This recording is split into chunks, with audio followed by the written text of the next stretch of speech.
record. The topic today is one of the major instructions in writing, task 2 particularly, and the instruction is called open-ended. So since we started in January, we have accomplished 3 out of 5 instructions already. So this is the third writing task 2 instruction. Now, sir, I just came in last week. This is my first writing, and you mentioned this is the third already. So you don't have to worry much about it because we will be doing the agree, disagree, and discuss both views, the ones that you missed, by the month of March. So by next month, our goal is to explain do you think the advantages outweigh the disadvantages, and to what extent do you agree, disagree? So we still have 2 major writing instructions left. This is the third. All right. So open-ended, writing task 2, what are these? These are new ideas, especially if you just came in here. May mga students ay nakaka-enroll lang talaga kahapon, literally. So for refresher, for you to be enlightened what writing is, let's first get to know our objectives for today. Number 1, we want to be familiar with the details of the IELTS writing task 2 type/subtest. So if you will be watching some live discussions of our major branches, especially Sir Irvin, if you will be participating in the Facebook live videos of British Council that we post on our group on a weekly basis. So we refer to open-ended type as type/ as well. So these are interchangeable. If you heard the term type/, that is interchangeable with open-ended. And if you heard the phrase open-ended, that is what type/ is also known as well. So parehas lang po sila, iba lang yung tawag. So our goal is to be familiar with its instruction and how to organize a response. Ultimately, your goal in writing is to generate an essay that tackles the question at hand. So to know how to approach each part of the essay will be our ultimate goal, because your essay will be divided into parts. And the way how the partitions are divided to will vary heavily depending on the instruction given to you. So this is particularly very malleable, if you ask me. This is very flexible. So in agree, disagree, to what extent do you agree, disagree? Do you think the advantages outweigh the disadvantages? They are very fixed. They're fixed. When you say those instructions, when you encounter them, we have a fixed number of paragraphs. Okay, for them, you have to write these number of paragraphs, and the number of paragraphs for those 3 types of instruction is 3. Is 5. No more than 5. Definitely not less than 5. So no 4-paragraph essay for those 3. No 6-paragraph essay for those 3. When examiners prescribe a particular instruction, they expect a particular response. And if you're not going to give them what is required, what is indicated in this particular question, then you are going to have a tough time. Definitely, you will have a negative reflection off of your score. So that is our objective for today. Let us get to know writing task 2 first. Well, writing task 2 is the most difficult task in the whole IELTS subtest. Chances are, if you take this examination, even without preparation, listening, you will get 7. Reading, 6.5 is easily achievable. Speaking, you can get 7, you can get 8, you can even get a 9, you can get the perfect score in speaking. But in writing, yikes. For the past 8 years of teaching IELTS, I have coached more than 7,000 people already, both in the Philippines and abroad. Can you imagine the number? Can you imagine the number? Hindi natin pwedeng pagkasyahin yun sa isang basketball court. Okay? Hindi natin pwedeng pagkasyahin sa basketball court. The usual population of a small barangay is about 5 to 10,000 people. So imagine, isang barangay po ang ating naturuan na sa loob ng 8 taon. And out of those population, how many people do you think got a 9 in writing? How many? Do you have any guess? 2? Do you have any guess about it? Any question? Ah, wala naka-9. Opo, wala po. May naka 8.5 kaya? That's the score closest to 9. Do you think someone got 8.5? Wala rin. All right. Do you think someone got an 8? There were 2 candidates who got themselves an 8. Their names, Ashwini Premashankar, taga Sri Lanka pa po, na estudyante ko ang nakakuha ng 8. At yung isa taga-Gapan. Ang mga taga-Gapan, matatalino yan. Mga gwapo na, mababait, matatalino pa. Dahil doon po ako nanggaling. Okay? Alright, mga taga-Kabanatuan, ayoko na magsalita. Mahirap na po magsabi dahil taga dito po kayo. Na? So, may isa pang naka-8, si Doc Algeru. Estudyante ko siya sa Iloilo, neurosurgeon na siya ngayon sa UK. 7.5 po yung kanyang score. Bakit hindi ko siya sinasama sa aking kwento ng mga naka-8? Kasi nakuha lang niya po yung 8 after recheck. Okay? So after recheck pa po niya nakuha yung 8. So imagine that scenario. Out of more than 7,000 candidates who took this examination, only 2 people got an 8 initially, and 1 person got an 8 after recheck. That gives us an idea of how difficult it is to get an 8 in writing. Si Ashwini, perfect yan. 9 listening, 9 reading, 9 speaking, 9 OBS, 8.0 writing. Si Renz, 9 listening, 8.5 reading, 8 writing, 7.5 speaking. OBS 8. So, they're getting perfect scores in all areas. All except writing. That's why this is known as the most difficult task in the IELTS. Okay? So you are given an opinion here, an argument, or a problem, and you have to write an essay in response. So in this case, you will be required to discuss an issue, the issue of public relevance. So topics about writing would come from ideas of general public interest.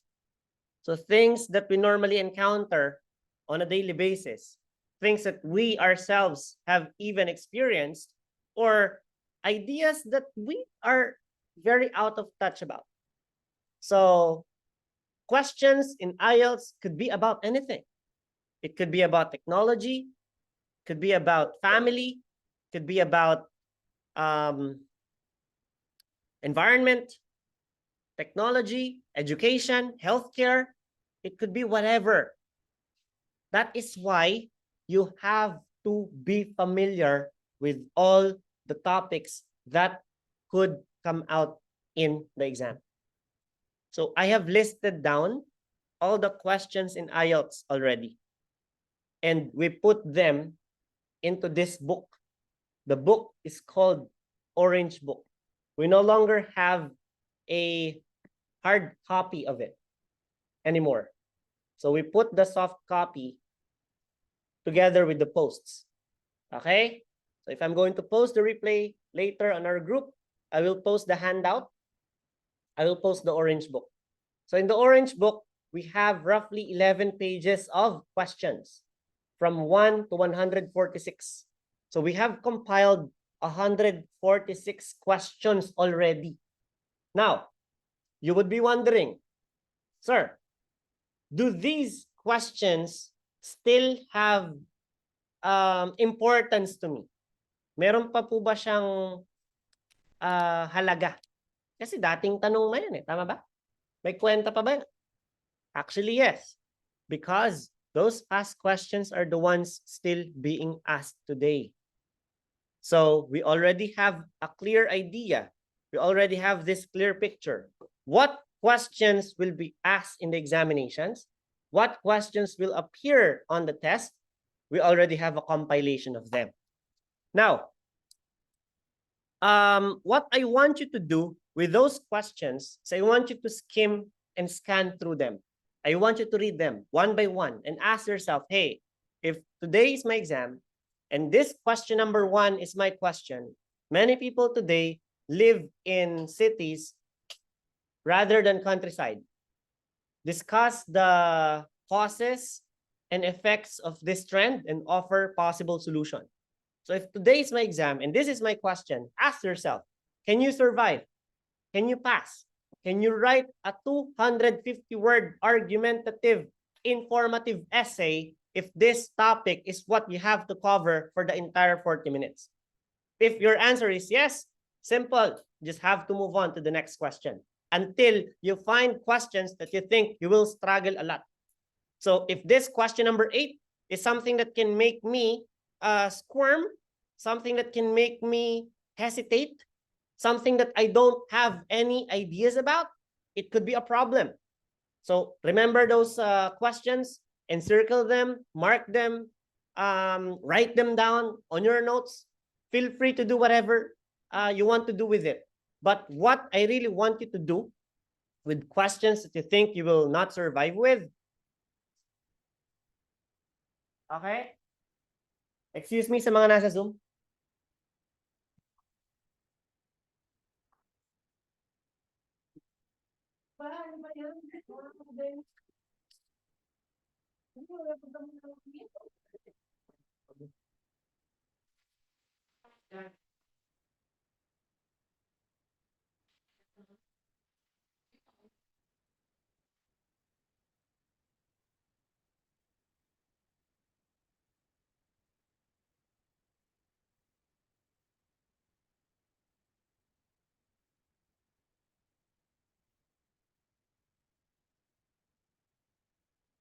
Ano?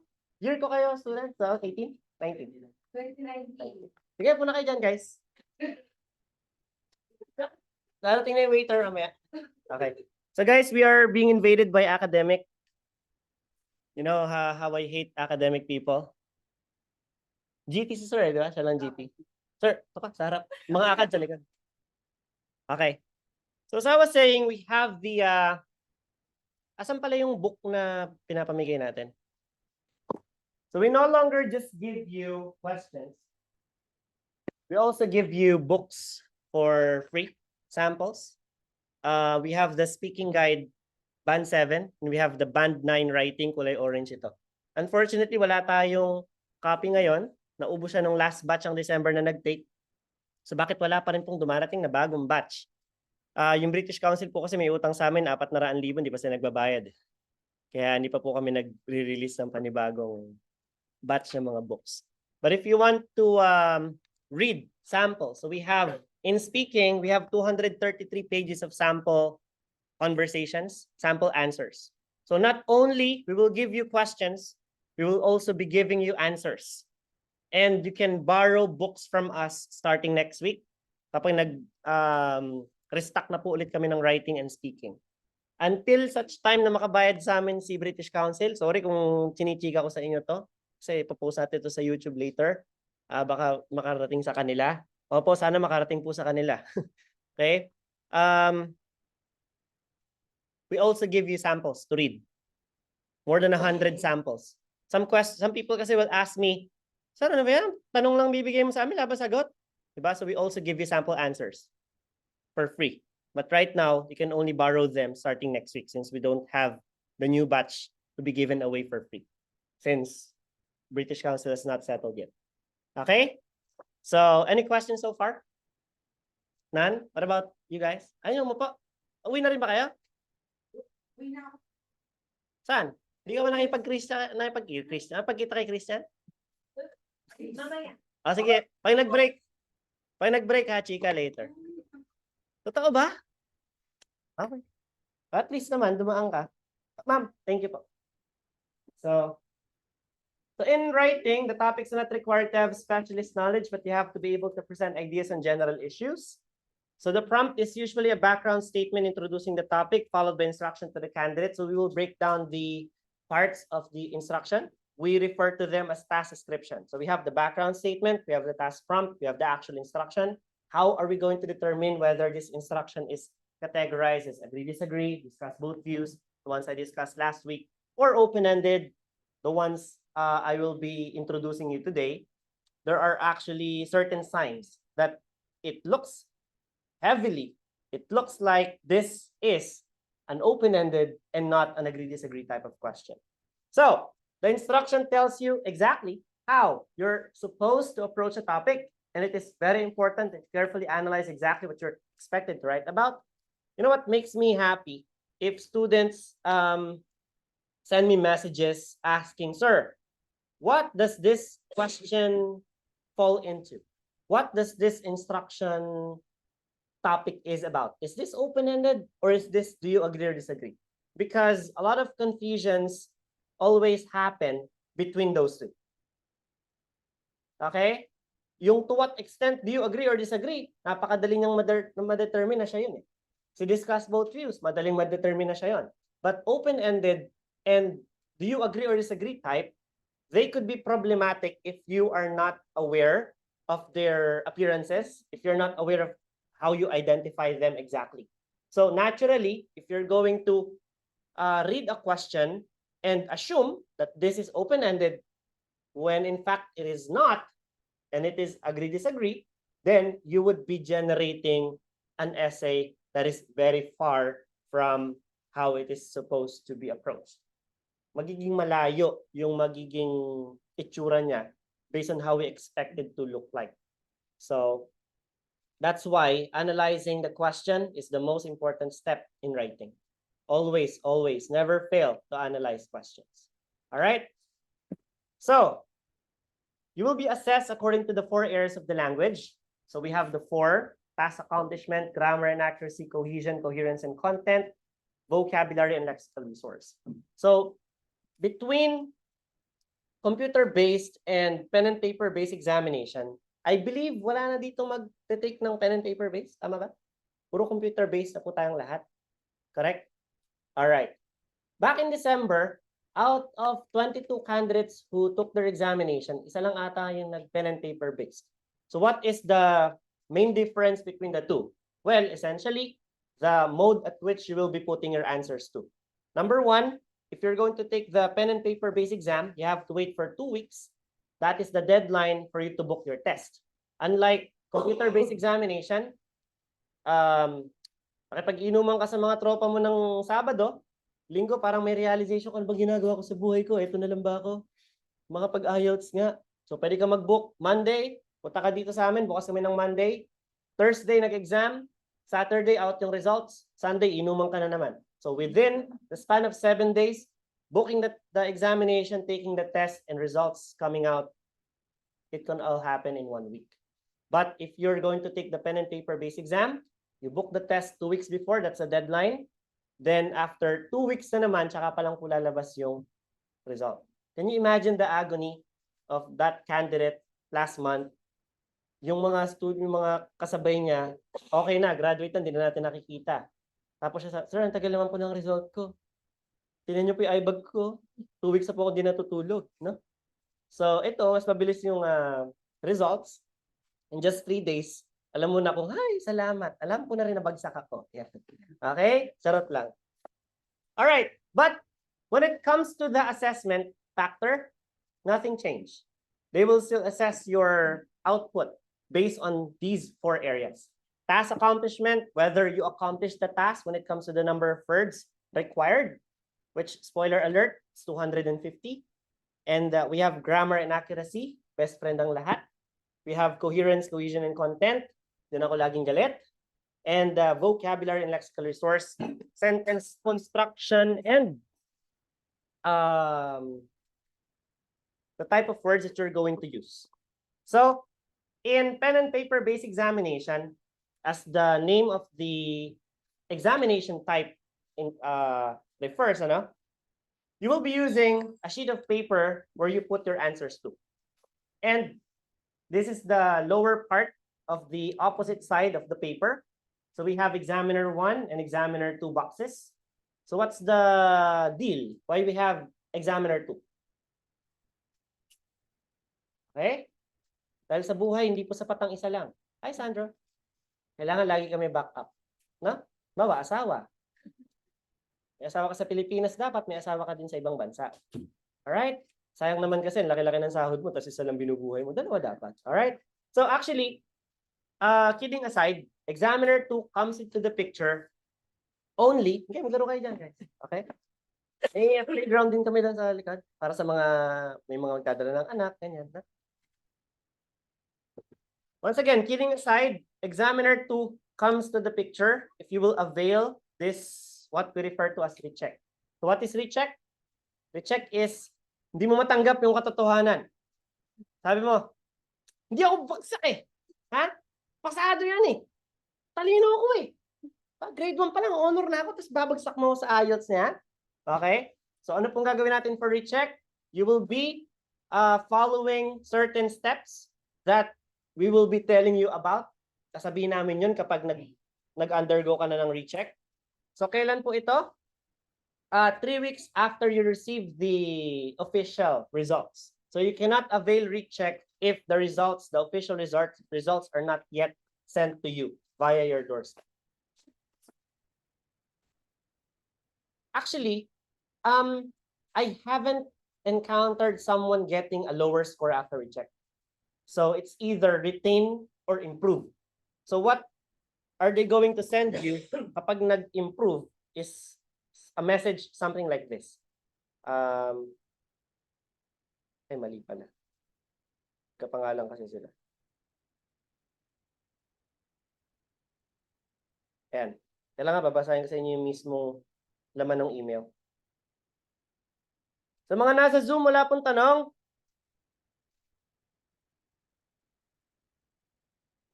Yan. So after sending the essential files needed for recheck, they will send you an email kapag okay. Sasabihin nila, congratulations. Your score is improved from 6 to 7.5. In this branch, this was the highest improvement from the initial score. 6 in speaking to 7.5 after recheck. And what's the deal? What makes recheck even worth it is that if your score improved even 0.5 points, they will give the money back. How much does recheck cost? 3,470 for either writing and speaking for IDP. For British Council, it's both 6,700 pesos. So tell your mother, Ma, I will undergo recheck. It's about 15,000 pesos. All right?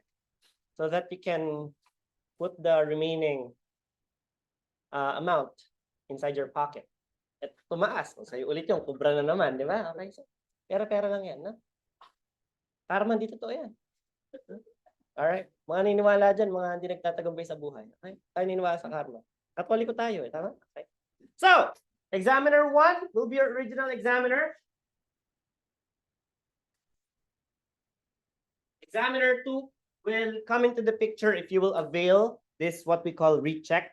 So once again, the 4 areas of the language are seen here: task, response, coherence, lexical resource, grammatical range and accuracy. Under length, if you will be submitting an essay that has fewer words than what is required, then number of words, they will literally count it.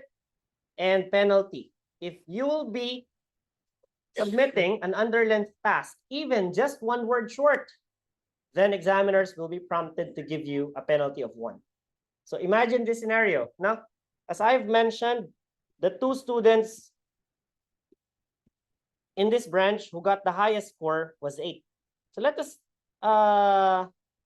first use their score here. So coherence 8. Examiner 1 tayo. Lexical resource 8. Grammatical range accuracy 8. Task response will be automatic 5 because it's under length. So they will give this a check mark. 249, 1 word short. Then penalty of 1. So if you're going to add everything, 3/8 is equivalent to 24 plus 5. This is 29 divided by 4. This is 7. Plus the penalty of 1. So your score is no longer 7, but it's now 6. Kagabi ko pa pinapractice yan. Math yan eh. Okay? So your score, the highest possible grade that you can get from an underlength essay is only 6, even if you will be getting the perfect score in the other areas, all except task response, just because your writing task is underlength. So we don't want to submit a writing task that is underlength. Okay? It's a good thing sa computer-based exam, meron na po tayong word counter. Automatically, at the bottom left part of your screen, you will see the word count. On the upper right portion, you will see the countdown timer. You can also shift from task 1 to task 2 easily. So it makes our task way easier. So imagine nyo before, they have to count it manually.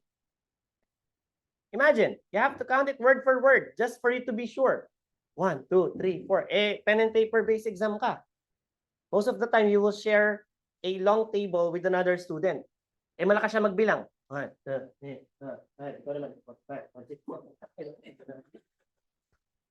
So another problem yon. So if you're going to count 1 word per second, 250 words, it's around 3 minutes. So 3 minutes of your time is wasted just because you're counting words.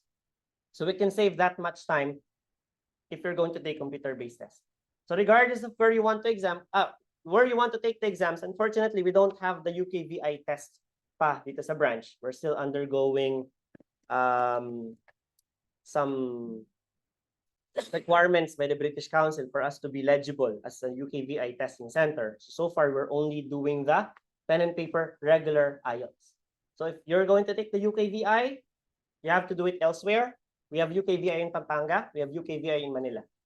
So we only cater regular academic, regular general training. Okay? All right. Questions? Oh, eligible. Luckily for those pen and paper based exam test takers, handwriting will not be a factor. So one of our coaches in Manila actually got a 5.5 score in writing. So you'll be asking me, sir, why are you hiring someone who failed the exam? Because 5.5 is pretty low for a coach, right? Actually, his score is 7.5 after recheck. Can you imagine? 2 whole points increased. From 5.5 initially to 7.5 after recheck.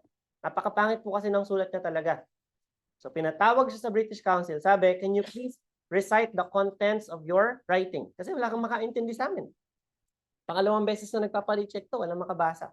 So pinarecite sa kanya. After that, 7.5 kasi naintindihan na nila ultimately yung content. So luckily for computer-based exam, wala pong handwriting factor. Okay? Parang hindi kayo masaya.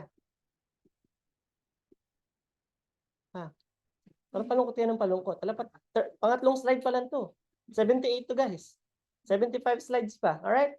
So 3 basic parts of a writing task. We have the introduction, we have the body, and we have the conclusion.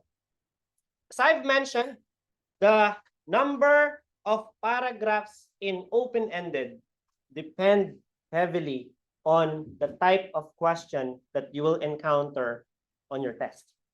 So we have an open-ended type that consists of 4-paragraph essay. We have an open-ended type that consists of a 5-paragraph essay. So your introduction and conclusion, they are fixed. They must get 1 paragraph each. So your body paragraph can either be 2 or 3, depending on several factors that I will be unraveling to you later during this lecture. Okay? Okay. Type slash, also known as the open-ended type. You're presented with a situation or problem, then we'll be following tasks or questions thoroughly. Measure po ka.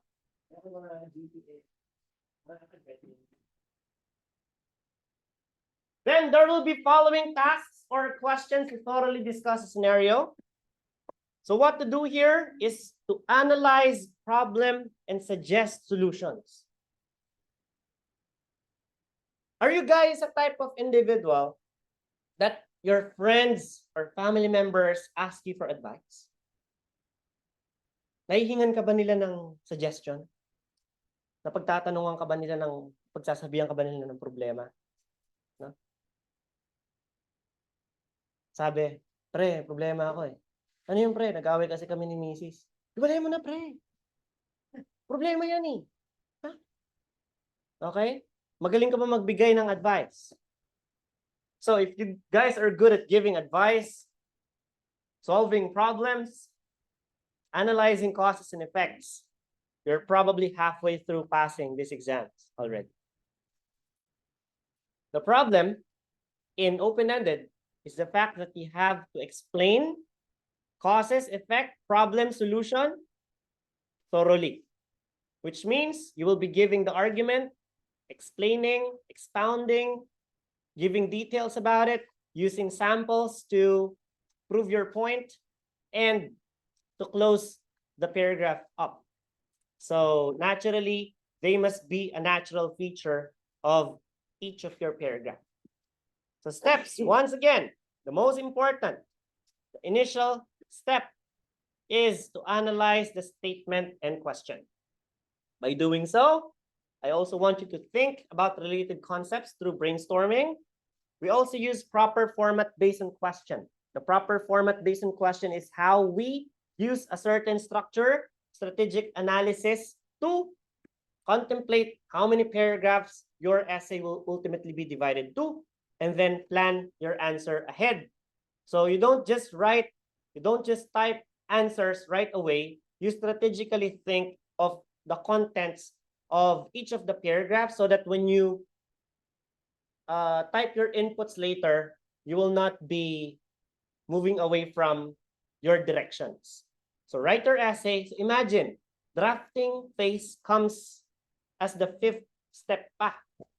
So you don't write just yet. Huh? And lastly, proofread. So what do we mean by proofread? You're going to skim and scan through your work, and you will be looking for grammatical inaccuracies, and you will be the one to correct them. Why? Because if examiners will be noticing that your essay contains errors, they will be reflected off of your score. Sir, ilan po ba ang mali ng essay ko sa grammar para makakuha po ako ng score na 7?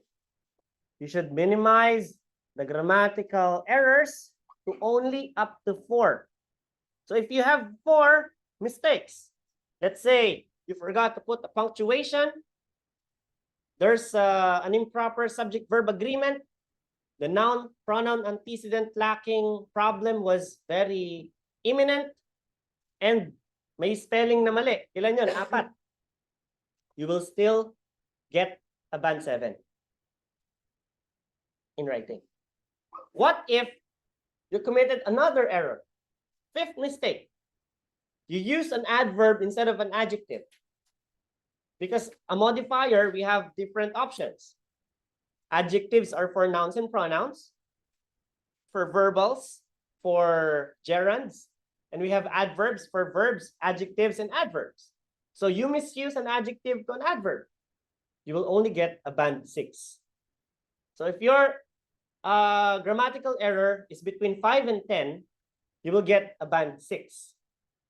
If there are errors in your grammar, regardless of whatever type of error you commit, every other sentence, you will get a band 5. If you commit errors in every sentence, you will get a band 4. So mga may gusto po ng 4, maliin nyo po ang grammar sa lahat ng sentence. Okay? Ay, tama ito eh. So yung I, dapat liitan ko lang para mali ito. Para makakuha ko ng 4. Okay? Uy, sabi ni sir, subject-verb agreement. Ang verb daw na singular may S. Tanggalin ko nga. Para mali yung grammar. 4 pa rin yun. So even though you commit errors every sentence in your essay. So imagine, 250 words. You will be writing around 20 to 25, 20 to 30 sentences. If you're going to commit around 25 to 30 errors, you're still going to get 4. How cool is that? Right?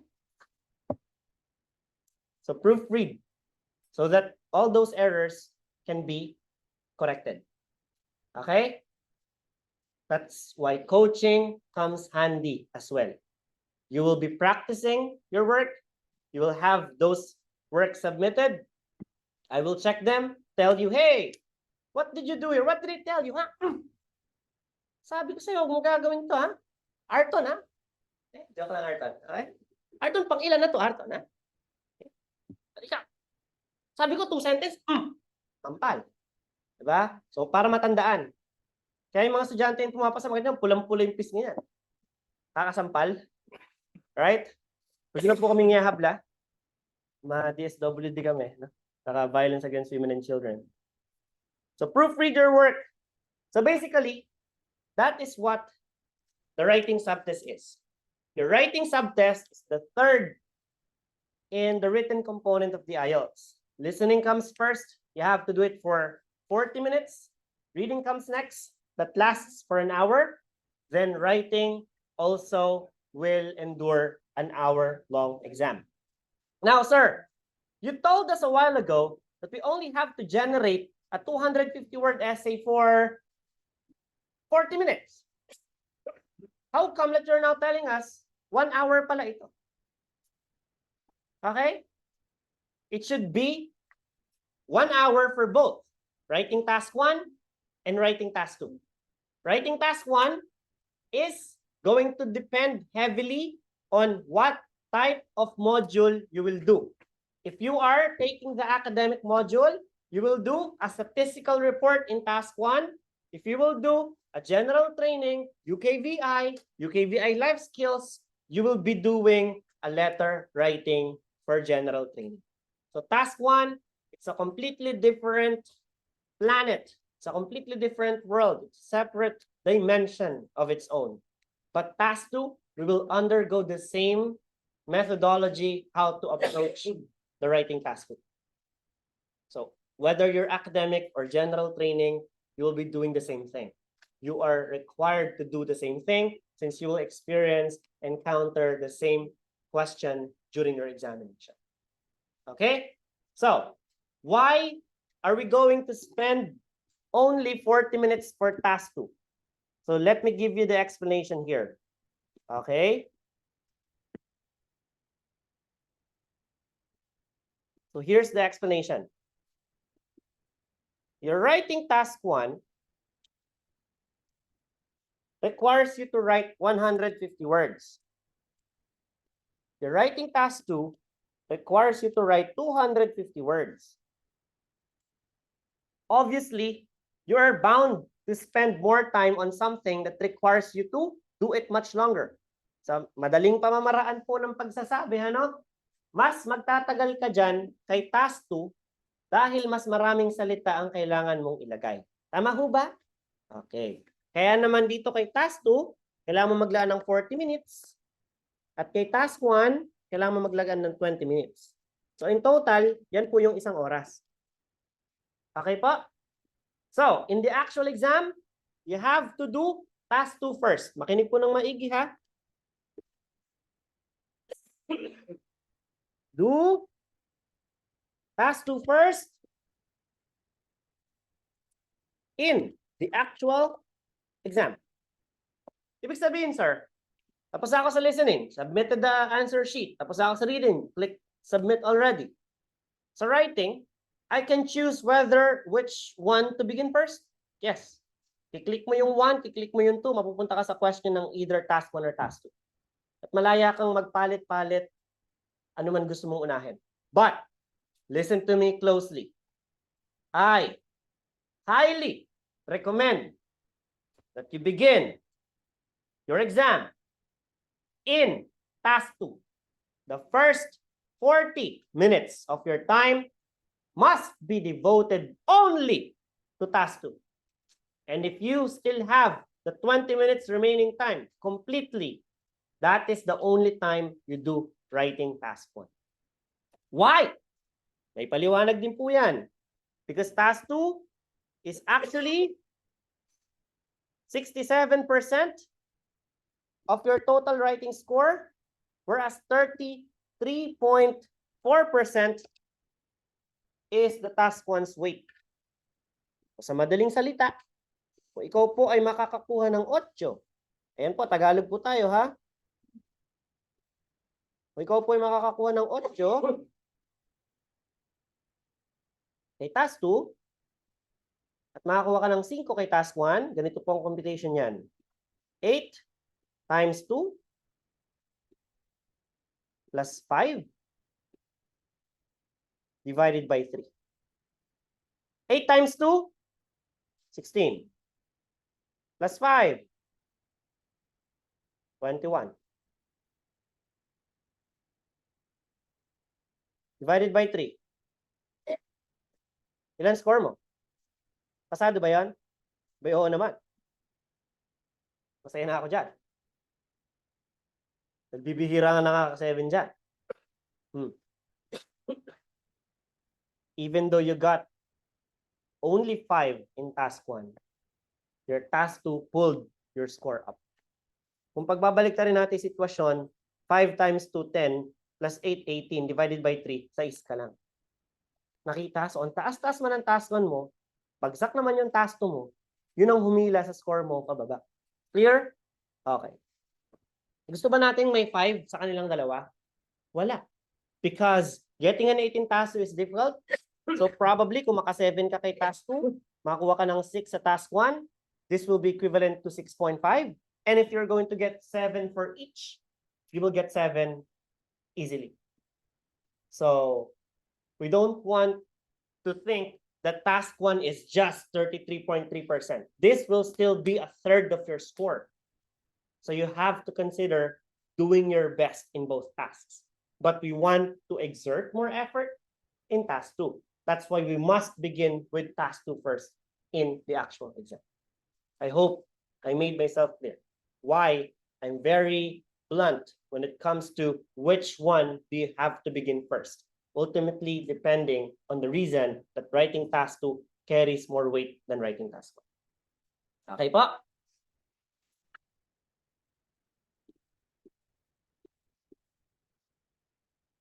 So ito po yung sample natin na tanong sa exam. Some people today move to new cities or new countries more than ever before. What challenges do they experience and what strategies are there to meet these challenges? So we will analyze the question first. How? By separating the parts of the task description. Guys, ang tawag po natin sa buong ito, sa kabuuan na ito, no? Mula po sa instruction na you are recommended to spend 40 minutes on this task, write more than 250 words. We call this the task description. So we will break down the task description first. Okay? By asking ourselves, where is the background statement? The background statement is the first sentence. These people today move to new cities or new countries more than ever before is what we call the background statement. Now, since it is followed by a question right after it was been written, this is also going to be your task prompt. So we have 2 questions listed. What challenges do they experience? What strategies to meet these challenges? So I want you to enumerate the questions in your head first.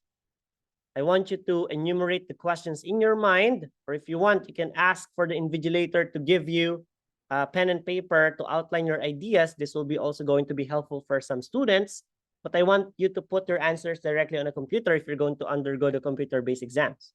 So we have this background statement working as prompt as well, since this is just one sentence. Then we have 2 questions listed. What experience, what challenges do they experience, and what strategies are there to meet these challenges? Okay, beware. If you do not see agree, disagree in your exam, it does not mean that automatically this is a type / question. Sabi mo, wala naman palang agree, disagree. Like what I was telling you guys during the beginning of my discussion, we have to be very particular with regard to the difference of open-ended and do you agree, disagree. Because if you're going to miscalculate your moves, if you're going to misanalyze the question, you're bound to write an improper structure for this particular format. So people nowadays prefer to stay at home to be educated, while others opt to stay with the more conventional way of education? Which way of education you find favorable? Give examples to substantiate your choice. So, if you are being asked to choose between two options, ano sa tingin mo mas maganda dyan? Ano sa palagay mo ang mas okay? If that is the question, it's being directed upon you, your opinion matters more than anything. So this belongs in the opinion category. So wala ka nakikitang agree-disagree, but still you will use the do you agree or disagree approach. I will give you another sample.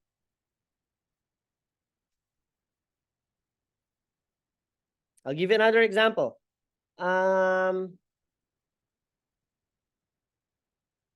Merong nag-chat na estudyante, sabi ko nga natutuwa ako sa mga estudyante na nag-chat, nagtatanong sila sa akin, "Sir, ano po ba itong tanong na ito? Anong klaseng tanong po ba yan?"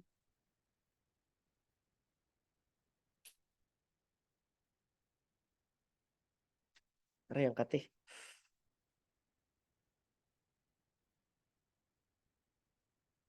Lit lang, hinahanap ko.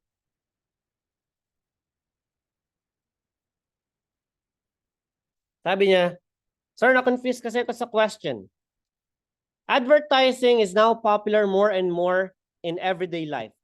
Is it a negative or positive development?" Analyze muna natin. Okay? Ililista ko dito. Itatype ko po. Kailangan muna nating ma-determine. Anong uri ka ng question? Yan. Basahin ko ulit. Advertising is now popular more and more in everyday life. Is it a positive or negative development?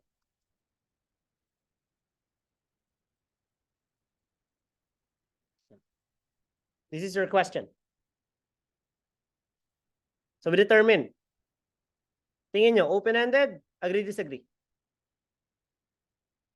Sino naka-attend ng agree, disagree kung lecture? January. Oh, kayo ha, kayo yan. Agree, disagree, open-ended. Agree, disagree. Ikaw, ma'am. Agree or disagree? Ikaw, Arton. Open-ended. Si Arton kasi talaga, mapansin nyo, pag sagot ng iba, doon siya sa kabila. Okay, kasi si Arton ang ating pacifist taga-balanse natin yan. Ito po ay agree, disagree. Okay, bakit? You're being asked directly. Is it positive or is it negative? When you say it is positive, you will be writing a stand. In my opinion, the idea of giving information through commercial provides benefits to the consumers rather than disadvantages. So all throughout your essay, you will defend it. Why it's positive? By giving advantages to advertising. That is your goal. So clearly, we identified that this type of question falls into the category of do you agree or disagree? What makes it confusing is the fact that I'm not seeing the phrase do you agree or disagree. That's why don't fall into that trap. Trap yun eh. Bakit? Iibahin na talaga nila yan. Kasi gusto nila, hindi ka pumasa.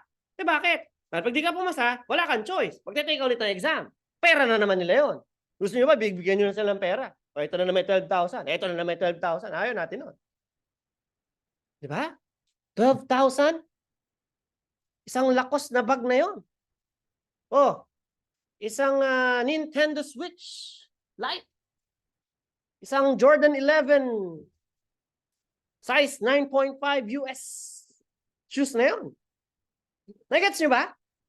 Sayang eh. Okay?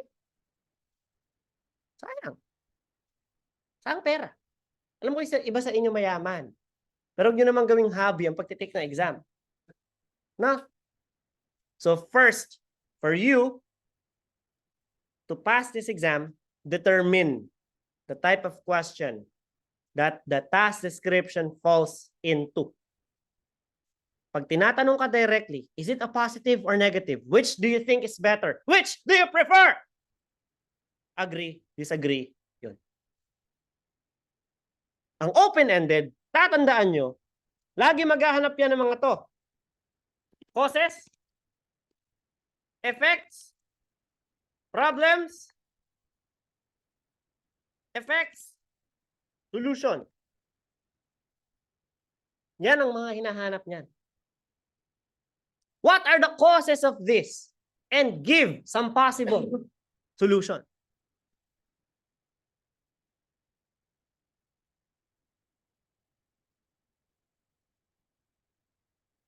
What makes this even more confusing is that open-ended and agree-disagree can be fused into one. God damn, yes. We call it the two-pronged question. Nangyayari lang po yan kapag open-ended. So you need to be very careful. Okay? Bigay ako ng example.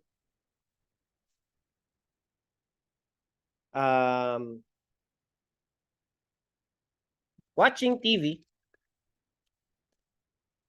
is popular among young people throughout the world.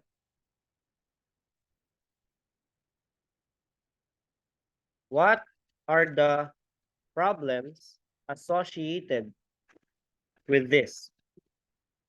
Is it more of a positive or negative development? Yan. Magkahalo na po ang agree-disagree at open-ended. Nangyayari po yan. So anong susundin mo ngayon na approach? Si agree-disagree paragraphing or si open-ended paragraphing? Ang open-ended kasi, ito ang kanyang response. Kung ilang question ang meron, yun ang bilang ng body paragraph. Ilan po nakikita natin tanong? Open-ended to ha, open-ended. Okay, dalawang tanong. What are the problems? Pinapa-enumerate sa yung problema. Tapos, whether this is a positive or negative development. Nakuha? So, kapag ito ay open-ended, ganyan. Intro. Tapos body 1. Explain mo yung problems. Tapos body 2. Kung sabi mo ay negative, negative stance. Tapos conclusion. Or, kung ito naman po ay agree-disagree, intro, withstand, body paragraph 1, why is it negative? Body 2, why is it negative? Body 3, why is it negative? With a touch of problems.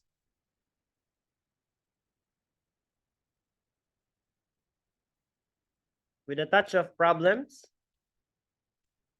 Every paragraph.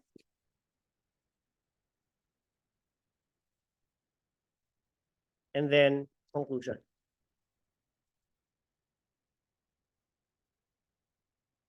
Ay, no. Ayan. So ano po ang susundin nating arrangement? Taas po ang kamay ng nagsasabing ang susundin natin ay yung open-ended. Taas ang kami nagsasabing agree-disagree po ang susundin natin. Agree-disagree po ang susundin natin. Yes. Why? Why? Because this is still asking you about your opinion. What are the problems associated with this? Is just the side dish. The main topic is still, is it more of a positive or negative development? You are being asked directly of your opinion. Sige, let it absorb muna. Let it soak. Absorb nyo muna ng konti. Paliwanag ko. Dahan-dahan, mahinahon. May nakikita po tayo ditong question. Ang question, dalawa. What are the problems? Tapos, is it more of a positive or negative development? Mali pa yung aking spelling. Development. Ano yun? Okay? So, napatanong ka, ano kaya ang gagawin kong approach? Open-ended kaya? Kasi may what are the problems? Or agree-disagree kaya? Kasi merong is it more of a positive or negative development? Ang sabi ni Sir Kevin, ang mananaig dyan ay ang opinion type. Kaya ang magiging arrangement mo dyan ay agree-disagree. Intro with stand, body 1 explaining why it's negative. Sama mo yung problem 1. Then body 2, why is it negative na naman? Defend it. Then isama mo yung problem 2. Body paragraph 3, why is it negative for the third time? And give me another example of problem 3 associated with watching television being popular among young people throughout the world. And then conclusion. So ultimately, this is still going to be our format. So kung nakakita ka ng open-ended, what are the causes and effects of this? Is it a positive or negative development? Anong type of instruction yun? Ito. Ulit. What are the causes and effects? Is it a positive or negative development? Anong type of question yon? Isa pa. What are the causes and effects? Is it a positive or negative development? Anong type of question yon? Agree, disagree. Confident ka dapat. Hindi ka sure, pupunta ka sa exam. Ano kaya ito? Ano kaya ito? Aksaya tayong pera. Confident ka dapat. Ito na tinuturo na nga eh. Pag nakakita ka, tinatanong ka ng causes and effect, pero sa dulo, may nakalagay, is it a positive or negative development? Agree, disagree. Sir, binaliktad eh. Nakalagay, is it a positive or negative development? Provide the effects and solution to this problem. Ano yun? Agree, disagree pa din. Kasi may is it a positive or negative development pa rin. Tinatanong ka pa rin ang opinion mo. So the category is still going to be the opinion type. Kaya nga importante na naunang i-discuss yung agree-disagree because now we can differentiate it to open-ended. Now, for you guys who haven't watched or who haven't attended the agree-disagree yet, this will be an important reason for you to attend the next time i-offer natin si agree-disagree. That will be by March. Malinaw. Mahal ba si mga ugat ko ha? Pag ito, sinasabi sa inyo, naka 75 calories na ako. Nababurn. Oh. Ano?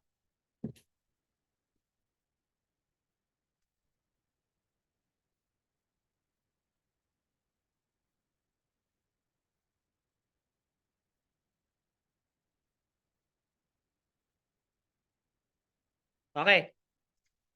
Technology is making communication in today's world easier, but at the expense of personal contact, as many people choose to work at home in front of a computer screen.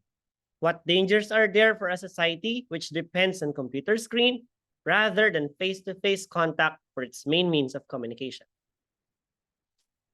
What type of question is this? Ano pa? Open-ended. Sir, anong type of question yan? Open-ended. People at the back. Anong type of question to? Open-ended. Talang tanong lang naman, what dangers are there for a society? Ba, nag-brainstorm tayo? Kasi kailangan maging familiar tayo sa mga question eh. Dahil yan ang mag-a-appear. At ang question sa exam, dilituhin ka talaga niyan. So, kailangan nyo guys maging familiar sa mga nakakalitong questions. So, meron pong sample ng open-ended na isa lang ang tanong. What dangers? So, ito siya. Dangers ang tinatanong. May dalawa. What challenge should they experience? what strategies are there to meet the challenges. Ano daw ang problema? Ano daw ang solusyon? So ang tawag dito ay problem solution type. Tapos meron din pong tatlong question. Cause, effect, solution. Malinaw? Sabi sa cause, effect, solution, people in all modern societies use drugs. But today's youth are experimenting with both legal and illegal drugs, and at an increasingly young age. Some sociologists claim that parents and other members of the society often set a bad example. So what do we call this sentence?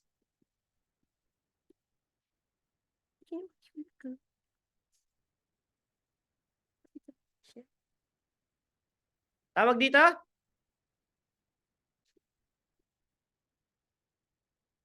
May natututunan kaya mga estudyante ko.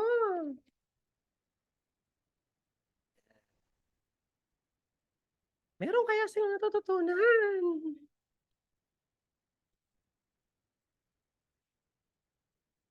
Tawag dyan.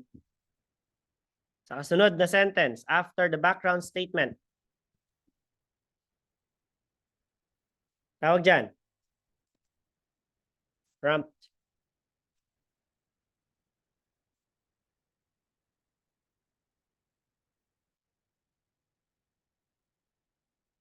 Then we have causes, we have effects, and recommendation. 3. Question type. That is how you determine the task description. Pauwi na nga natin.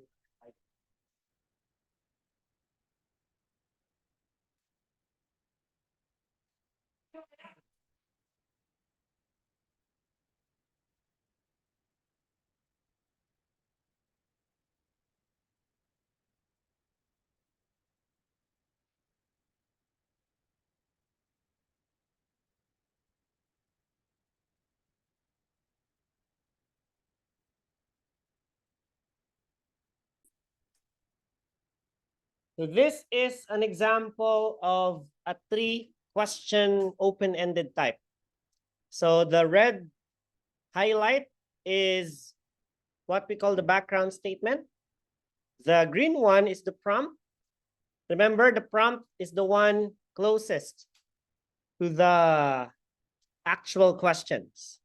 So we are being asked directly to provide insights regarding causes, effects, and recommendations. Therefore, this is exactly what you're expected to do.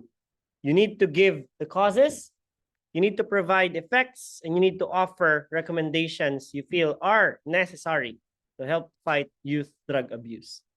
So if you're going to brainstorm, this is how you do it. You ask yourself, the topic is about migrating of people from other countries, from this location where they originated from to a city abroad. What challenges do you think people encounter due to this? So to help you out, meron po ba dito sa inyo naka-encounter na maging OFW? Meron kayo? Okay. So during the first few months ng pagiging OFW nyo, ano po ang pakiramdam? First few months. Kalimutan na ni ma'am. 8 years. But the overall experience, what challenges, adjustment? So it's difficult to adjust to a new place that... Yes. Ay, sir, medyo umiyosi ka, doon ka na sa dulo. Naamoy ka, sir. Medyo nababadar ako ng konti. Okay lang, sir? Okay, sir. Naku muna. Dati kasi ako smoker, ayoko na nakakamoy ng yosi. Okay, what challenges do you think people encounter due to migration? So you guys perhaps have already an idea because some of you have been an OFW. Kung nakapang-ibang bansa na po kayo, sabi, sir, nahirapan po talaga ako mag-adjust. Nagpunta po kasi kami ng Taiwan, 3 days po kami doon. Naghirap-hirap po kami mag-adjust. 3 days na po, adjust. Paling kita di ba? Sino po dito nakapag-OFW bukod kay ma'am? Saan, sir, lugar? Saudi. Saudi din. Di ka nakita-kita doon? Ah, malawak. Okay. Alam ko parang kabanatuan lang Saudi. Okay. So, ano pa mga na-encounter yung challenge nung nasa Saudi kayo?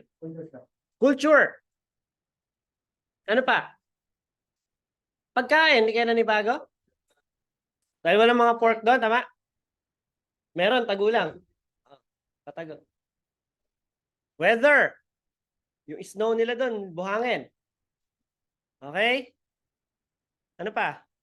Alam magkasabi na namimiss nila yung pamilya nila? Language. Language. Pamilya na din namimiss? Kung nandun kayo? Homesick. Kasi hindi ko na masyado na-miss yung pamilya ko eh. Kasi nagtayo na akong sariling pamilya doon. Okay? May branch. Okay. So of course, you have encountered such problems.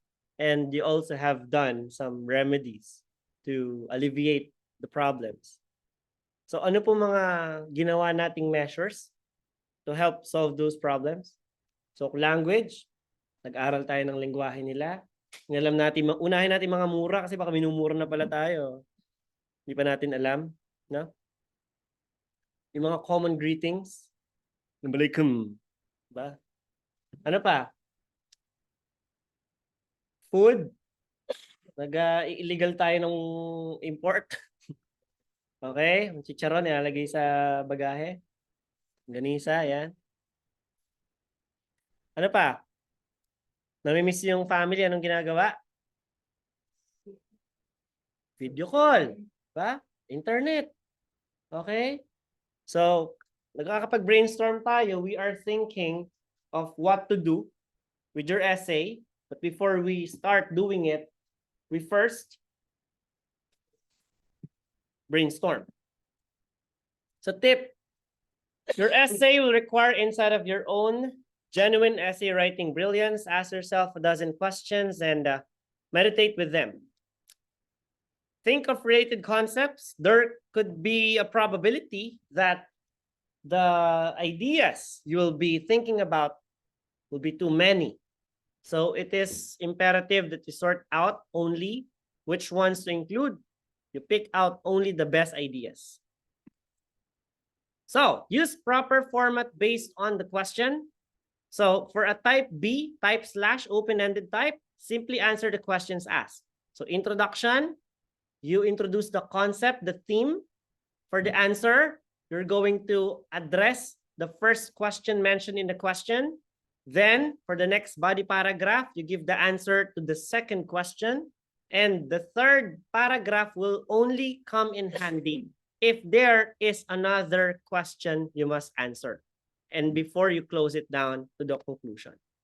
So introduction, answer, answer, answer if needed, conclusion. So, it is either 4 to 5 paragraphs po, ano? Explain ko muna ito. So, nakalagay po dito sa iyong question, causes and effects. So, magiging essay mo dyan, intro, body 1, body paragraph 1, cause 1 and 2, body paragraph 2, effect 1 and 2, and then conclusion. Conclude. For a total of 4 paragraphs. Now, if you will encounter something like this, determine the cause or the problem, effect, solution,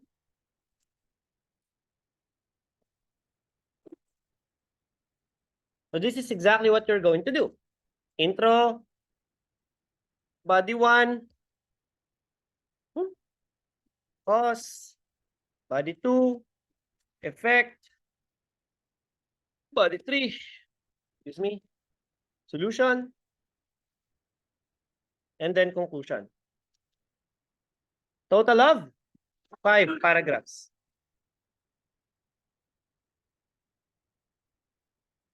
That is how you use the proper format based on questions. Strictly depending on the number of questions involved in your task description. Clear?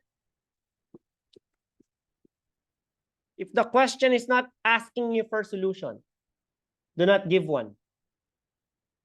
The question only asks you, what are the problems and effects?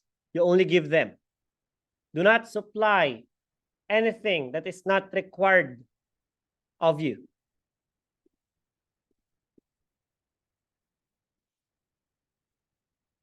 Okay, introduction.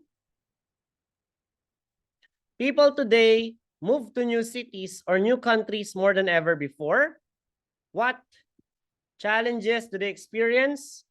What challenges are there? Strategies are there to meet these challenges. So brainstorm. People today move to new cities. People, we can somehow change this into individuals. Today, these days, currently, at present, in this day and age, in this present era, at this current time, this movement of people from one area to another, what do we call it? Not just people, but birds also do it.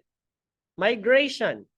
So many individuals these days migrate to a new place because of the opportunities they can get elsewhere. Okay? What challenges do they experience? So you're just going to reintroduce the concept. So people today, many individuals these days migrate to a new place, to another place for studies and work due to the better opportunities abroad.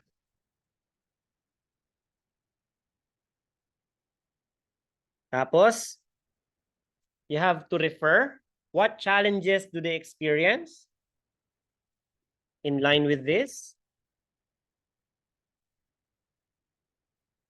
They encounter several problems along the way.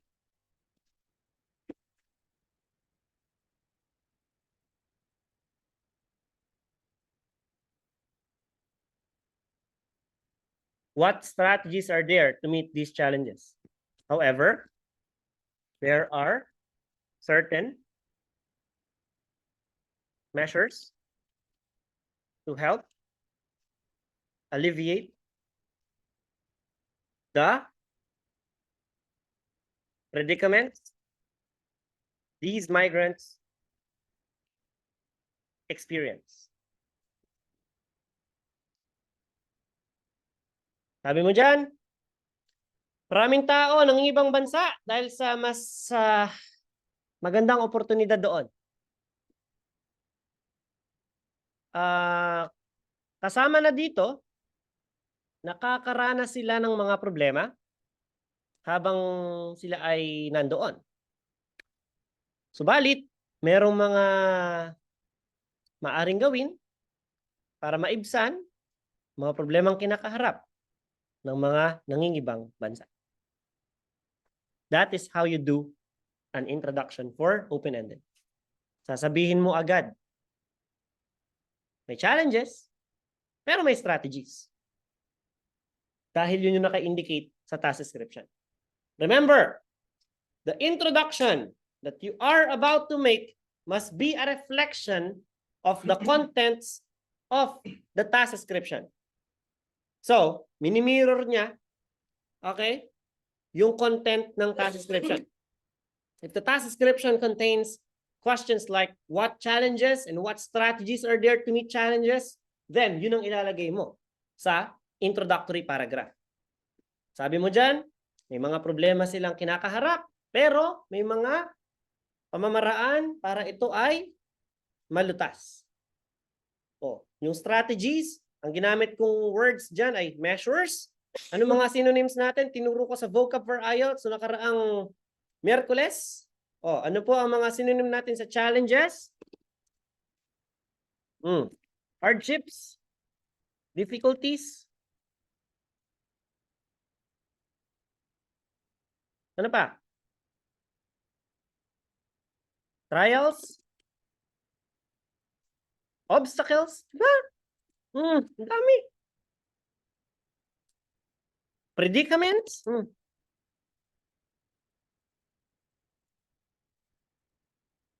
Para pagdating nyo doon, hindi na kayo mag-iisip, ano nga ba challenges? Ano naman ang ating words para sa strategies? Techniques. Way out. Pwede. Solution. Measures. Measures to deal. To help. To solve. There are certain measures to help solve the problem. Yan lang po. Ang paggawa ng introduction. Okay?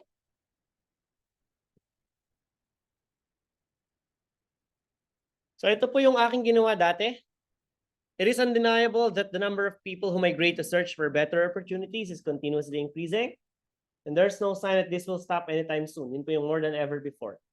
This offers a lot of advantages not only to families but also to the economy. However, there are so many difficulties migrants face abroad, and in reality, some of them are already sacrificing the quality of life in exchange for quantity.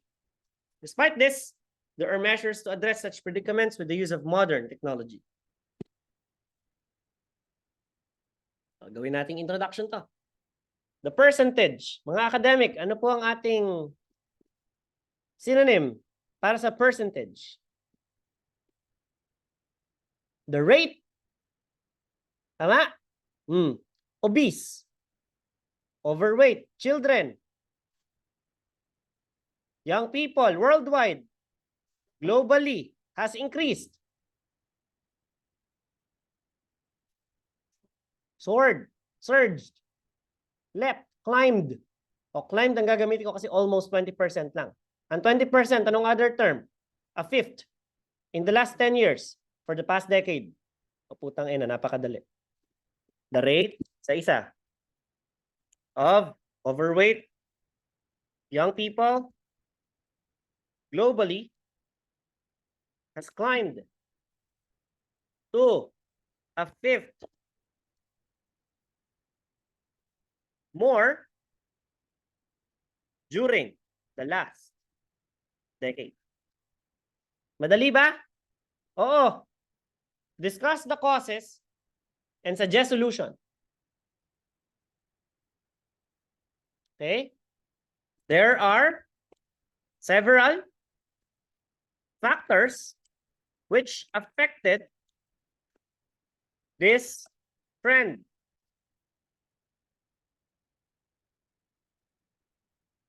Despite this, the government and the parents of children can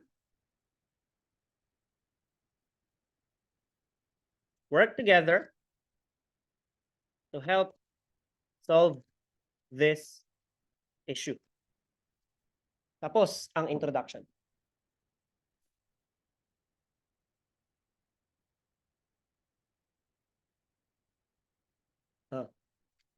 Anong goal sa introduction? Once again, it should mirror the task description.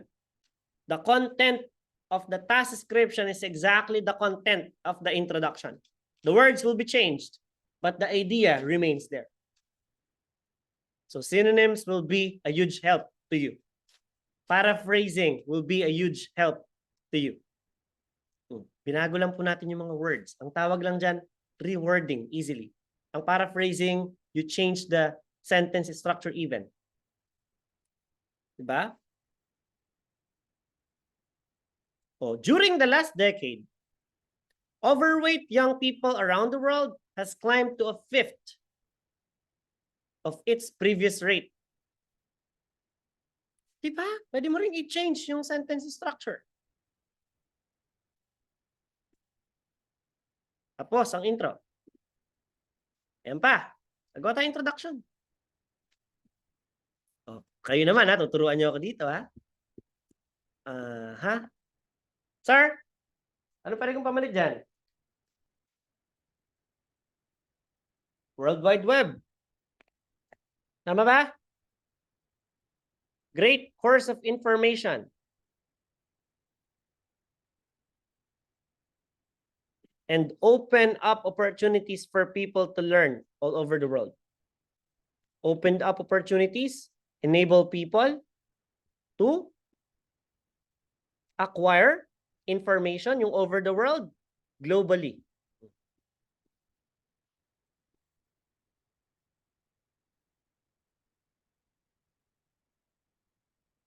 Web browsing enables na lang many individuals globally to acquire essential information easily. Is all information reliable online? However,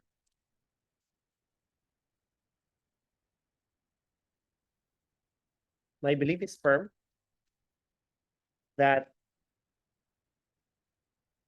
internet,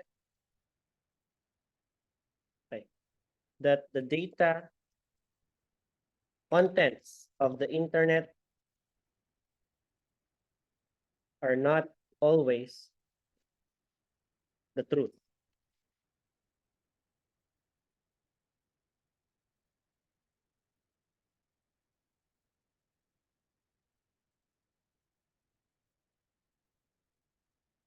Is all information reliable on the internet? My belief is firm that contents of the internet are not always the truth. What could be done to control information online? Despite this,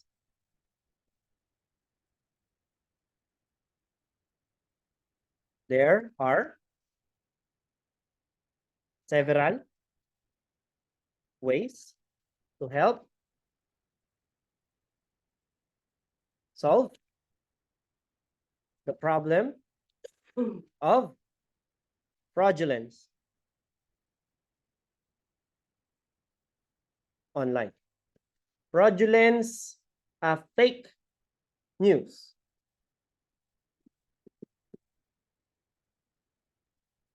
To help solve this problem. Yun na lang, para mas madalian kayo.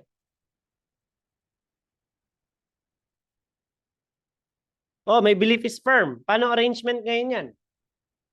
Ng body. Anong susundin na format? Do you agree or disagree? Ayun no? Is all information. Naglagay na nga ako ng my belief is firm. So maglalagay ka ng body paragraph 1 explaining why internet information is not reliable. Bigay ka ng example.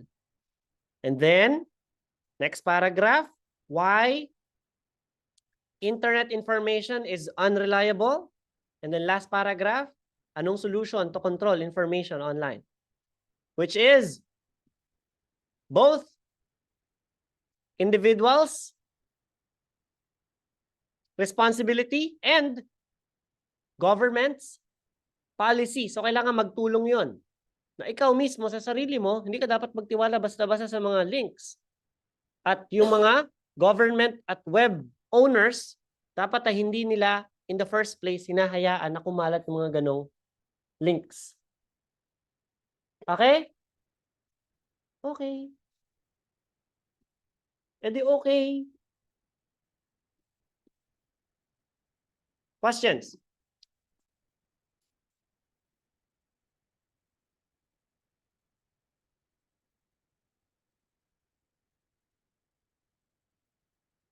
Parang kulang pa. Sige, gawa pa tayo.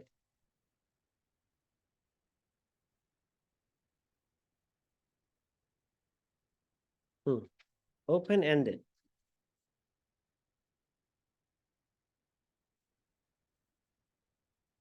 Gawa pa tayo ng mga dalawa.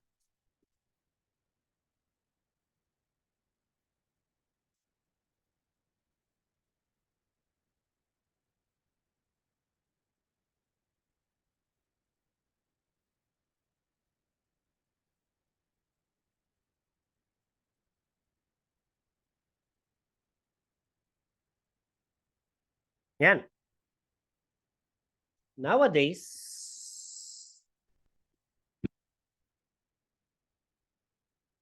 most people are not as fit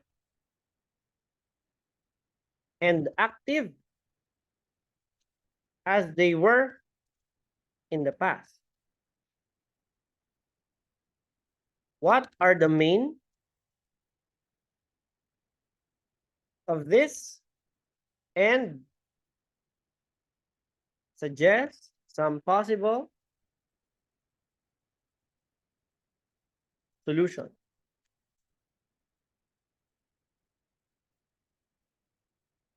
Ito yung unahin natin.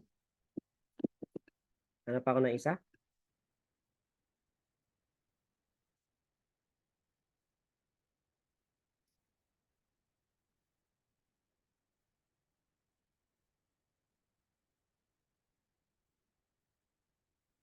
Okay, nowadays, many people want to buy famous brands of clothes, cars, and other items.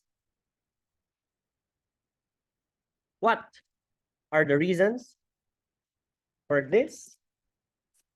Is it a positive or negative development?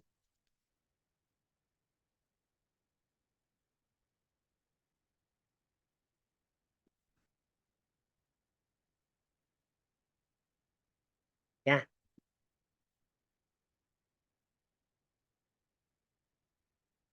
Nagawa natin itong una. Tandaan nyo po ha, yung word na nowadays, ayaw na ayaw po ng mga examiners yan.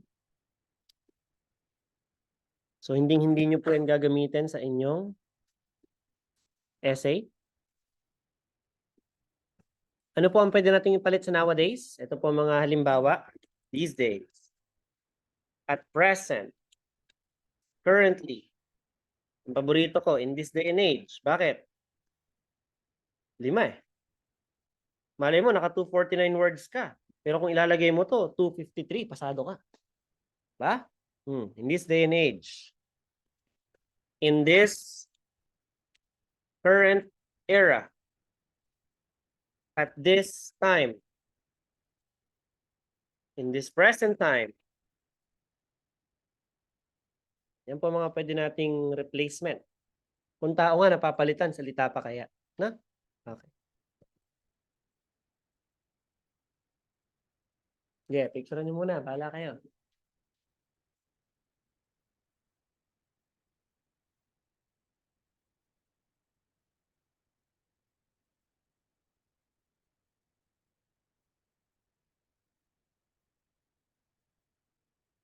Okay?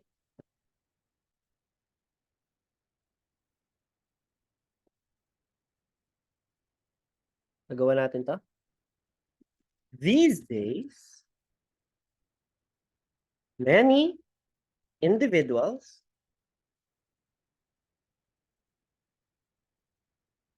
are not engaged in any form of physical exercise as compared to the level of activities they did many years ago. In my opinion,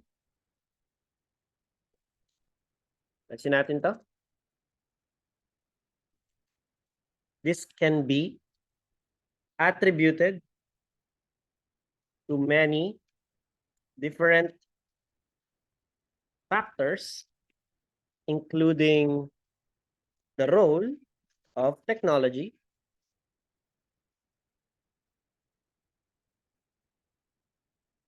meanwhile,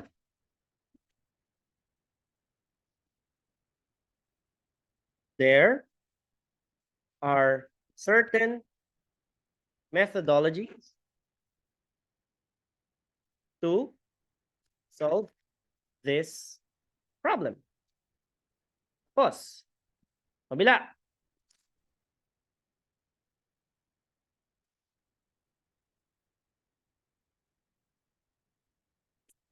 The capability of many individuals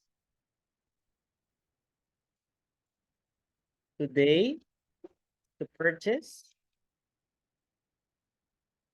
luxury goods, including vehicles and garments,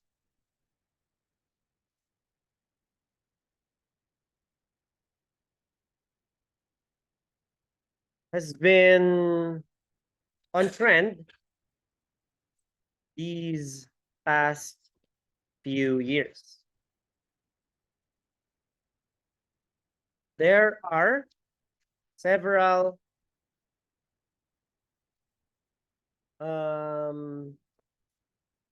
ideas. There are several reasons why this is happening. And I think that it offers more disadvantages to the consumers and the economy.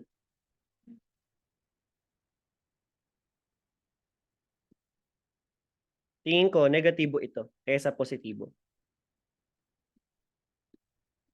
Pagbili ng mga luho. Yeah.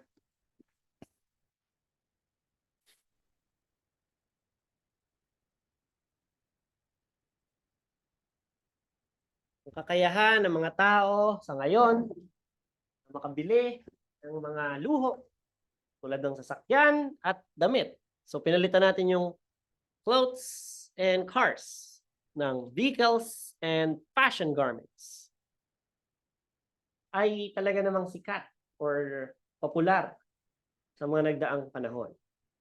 May mga dahilan bakit ito nangyayari at sa tingin ko, ito ay negatibo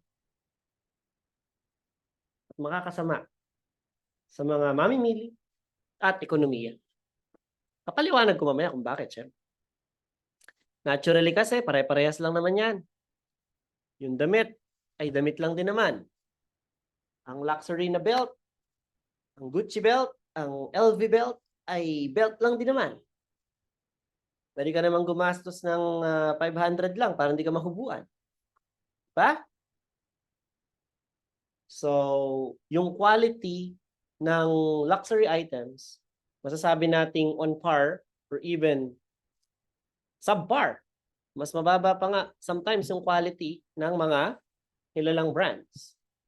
So, people would argue na investment ito, but only few people are invested in such kinds of fashion.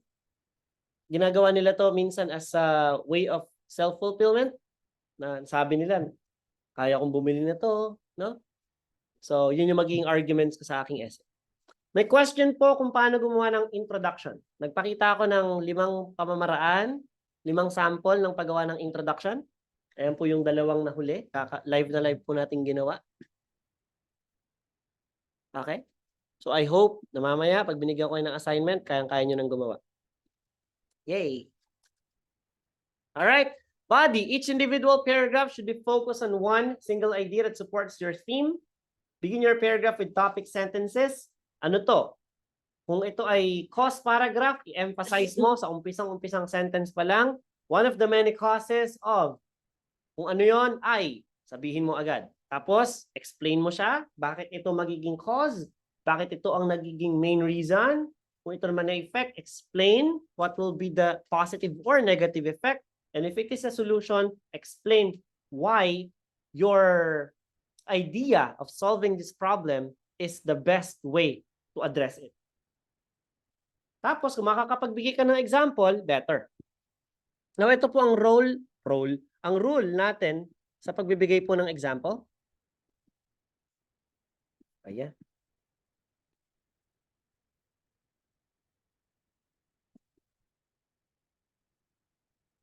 Intro, body 1, body 2, body 3, conclusion. Ang sabi po sa atin, in the rule of giving examples, there must be at least one example throughout the essay. Kung magbibigay po ba ako ng example dito sa paragraph, body paragraph 1, at wala po akong example sa body paragraph 2 and 3, okay lang po ba yon? Sir Arton, okay lang yan? Yes.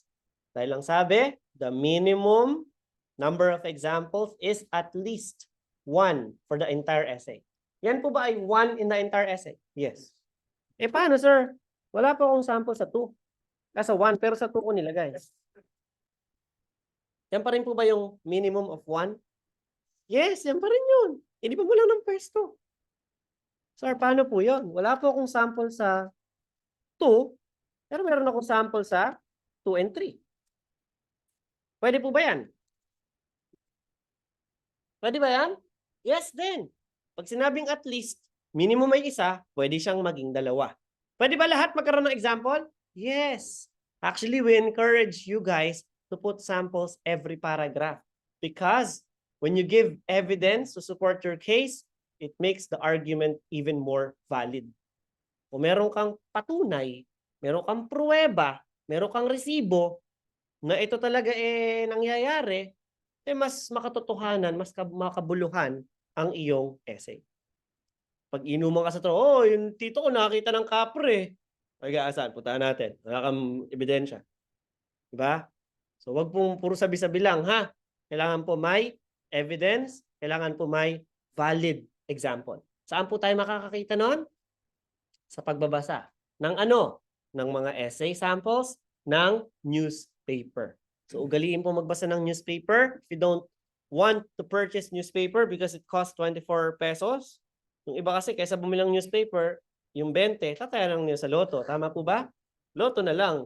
Baka yumaman pa ako. Okay? May chance ka pang ma-edit ng PCSO. No? So, that's the case. Alright, read newspapers, opinion section, news section, yun po ang babasahin na areas. At please, English newspaper po ang basahin, wag tik-tik bulgar. Okay? Abante, wag po. So, ang babasahin po natin ay newspaper articles. Kung ayaw niyong bumili ng newspaper, punta kayo sa Google, Inquirer, Philippine Star. Ang gusto natin, international. So, sana ang basahin po ay msn.com, Yahoo News, Bloomberg, HuffPost. Yan, ang mga basahin. Okay?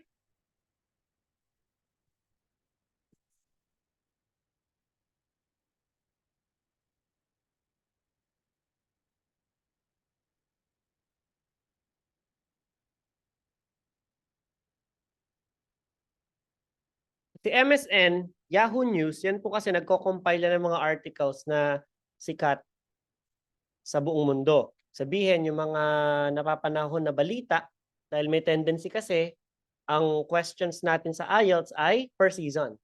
So tulad ngayon, ang mga malabas na topic, dahil marami mga celebrations, so puro mga festival, celebrations, etc. Kapag pabandang March na, malapit na yung summer, andyan na po yung ating climate change, andyan na yung schooling, bakasyon, no? Pagbandang tag-ulan na, weather, natatanong. Humihirap po yung question pag bandang dulo na ng taon.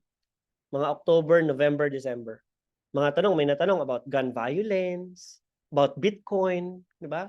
Doon sa mga October, November ko yun madalas na encounter. Pag first quarter of the year, medyo chill lang yung question. January, February, yan, pinakamasarap mag-take na exam. Okay? Because the questions are, due to experience, they're a bit easier compared to the latter part.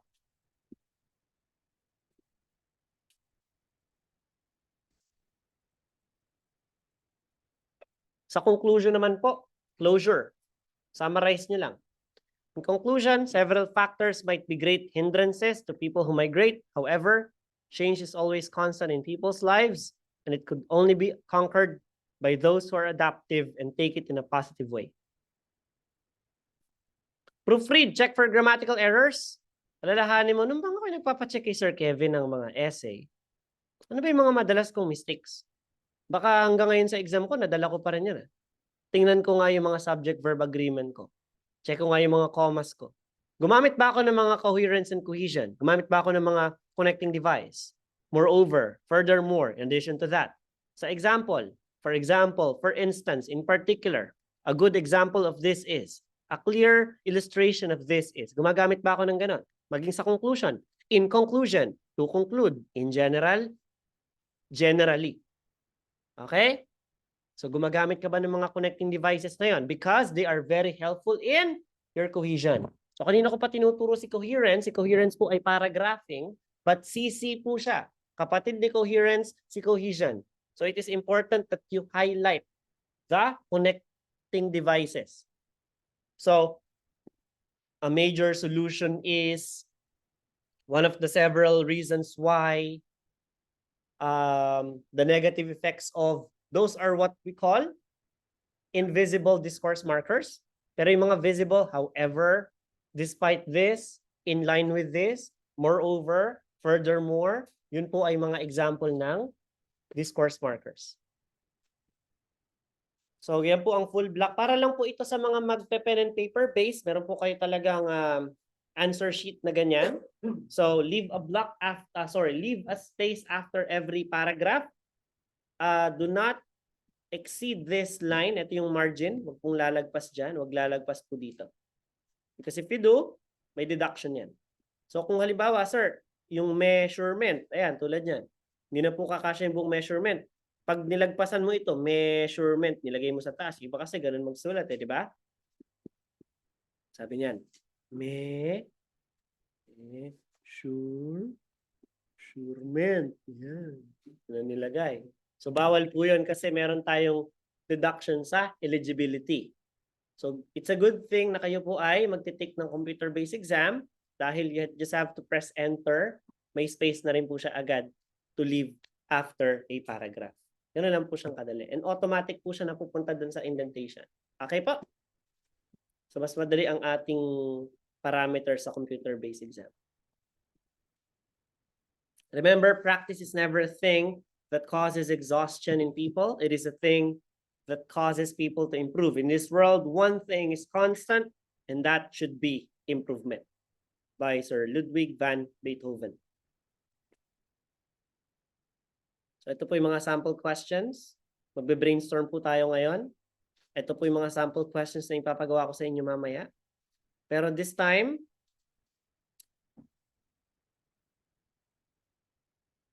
sample 1. In many cities, an increasing number of people do not know their neighbors, and there is no sense of community anymore. What do you think are the causes of this lack of sense of community? And suggest measures that might deal with the situation.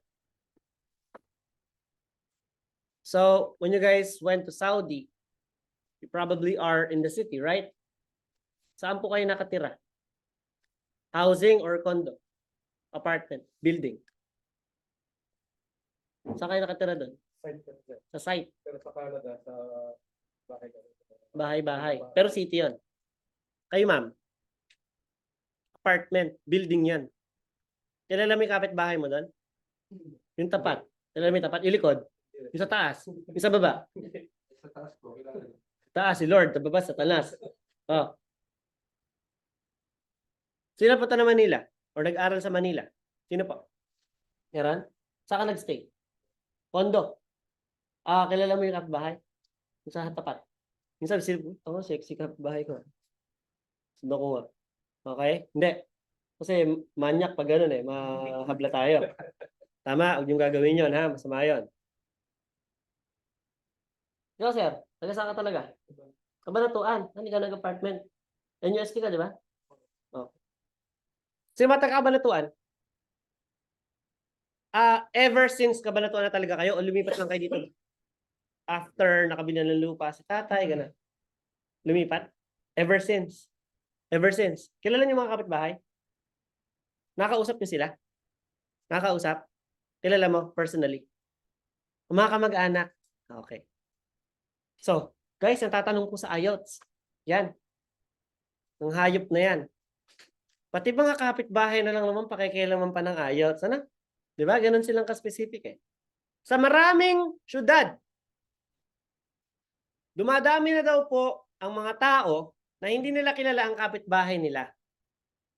Kaya wala na daw tinatawag na sense of community. Wala nang pagkakaisa. No? Ano ba sa tingin nyo ang dahilan? Bakit kaya meron tinatawag na lack of sense of community?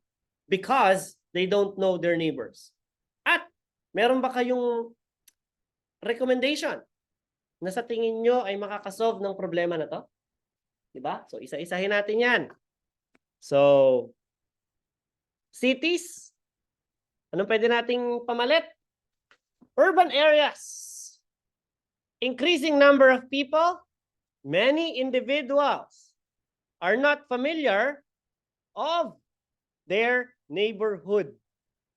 And that is why, di ba, there is no unity among the citizens. Period. There are several reasons.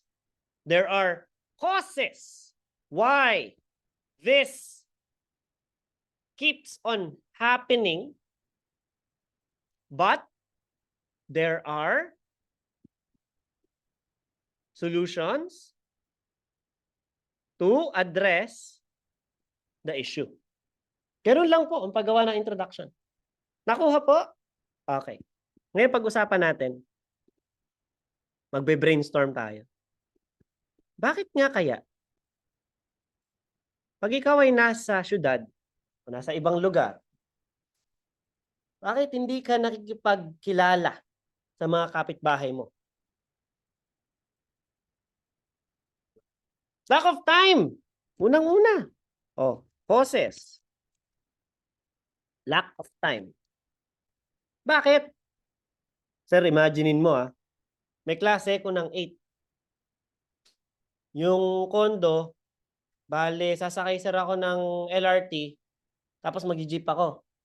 Kasi nasa Manila sir yung kondo, tapos sa U-Belt po ako nag-aaral. So, yun po ang aking ginagawa. So, gising ako ng 5:30, kaya ka kakain, matatraffic ka. Diba? Magtutulakan kayo sa FX. Ayan. Tapos para kayo sardina sa LRT, MRT. So, wala na akong time. Alam mo, pagod na ako sa hapon. Bugbog na bugbog. May assignment pa ako. Tapos kakatok pa ako. Kamusta po kayo? Wala na akong time. Tama? Tama ba? So, lack of time. Ano pa kaya ang cause? Hey guys, kahit di natin siya naranasan, ano kaya sa tingin niyo? Privacy? Pwede? Confidence din? So explore natin si privacy dahil mahirap po magtiwala. Tama ba? Hirap ba magtiwala? Putya, yung mga manloloko ngayon, wala nang pinipiling itsura. Diba? Mga naka-suit and tie pa. Good afternoon po, ma'am. Survey lang po kami tungkol sa ginagamit yung gasol. Sige, pasok kayo. Gago, give me your money. Shit. Money, bitch. Diba? Ganun na. Nakatakot na po magtiwala. Tama ho ba? Natakot na po tayo pagkatiwala ang ating mga puso sa mga estranghero. Tama ho ba? Oh, charot. Okay? So, yun yung isa sa mga cause. Isa pa. Structure. Mahirap po makipagkilala. Bakit? It's impossible for you to do so physically. Sa kondo, paano mo makakasalamuha yung kapitbahay mo? Angat mo sa bintana, silip ka sa taas. Oy! Ang wala niyo! Sa baba, oy! Baba mo, naman naman yung sounds. Diba? So, ang hirap because high-rise condominium units and apartment buildings disable this access to communicate with neighbors. Free time mo, wala naman sila. Free time nila, wala ka naman. Hindi kayo magkatagpo. Kakaintindihan? Anong solution?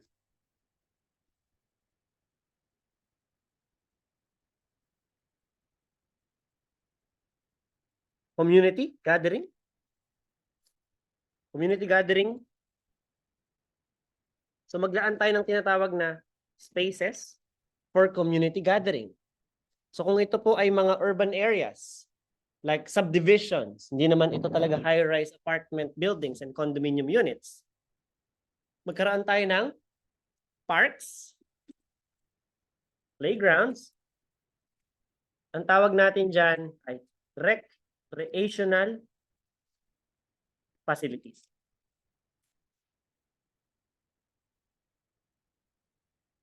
Ano pa?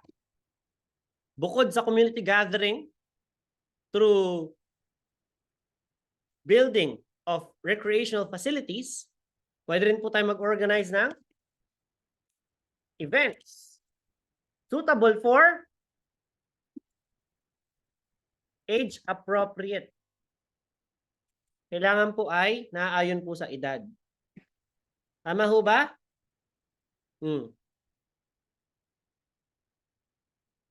Nahirap naman pag zuzumbahin natin yung mga kids, tapos yung mga lola, nag-i-Easter egg hunt, tsaka nagra-rap battle, di ba?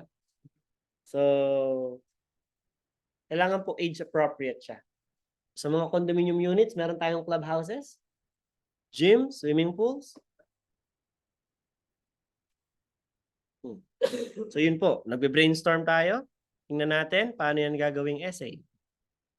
While urban societies have allowed people to enjoy a more convenient and comfortable way of life, they have also caused many individuals today to isolate themselves from their neighbors. A number of reasons can be attributed to this tendency among city dwellers. Nevertheless, this situation can be addressed effectively if certain proactive steps are taken by the government and the urban population. Reason 1. People who choose to live in cities tend not to know their neighbors because the lifestyle in metropolitan communities is often frantic, paced, and isolating. These individuals are more likely to take comfort from their immediate families or flatmates rather than the more traditional neighborhood networks one might find in rural area. Kasi kapag rural area yan, yung mga kapitbahay mo ay mga kamag-anak mo. Dahil nung araw, sila po yung naghati-hati at nag-away-away sa lupa na iniwan ng kanilang mga magulang.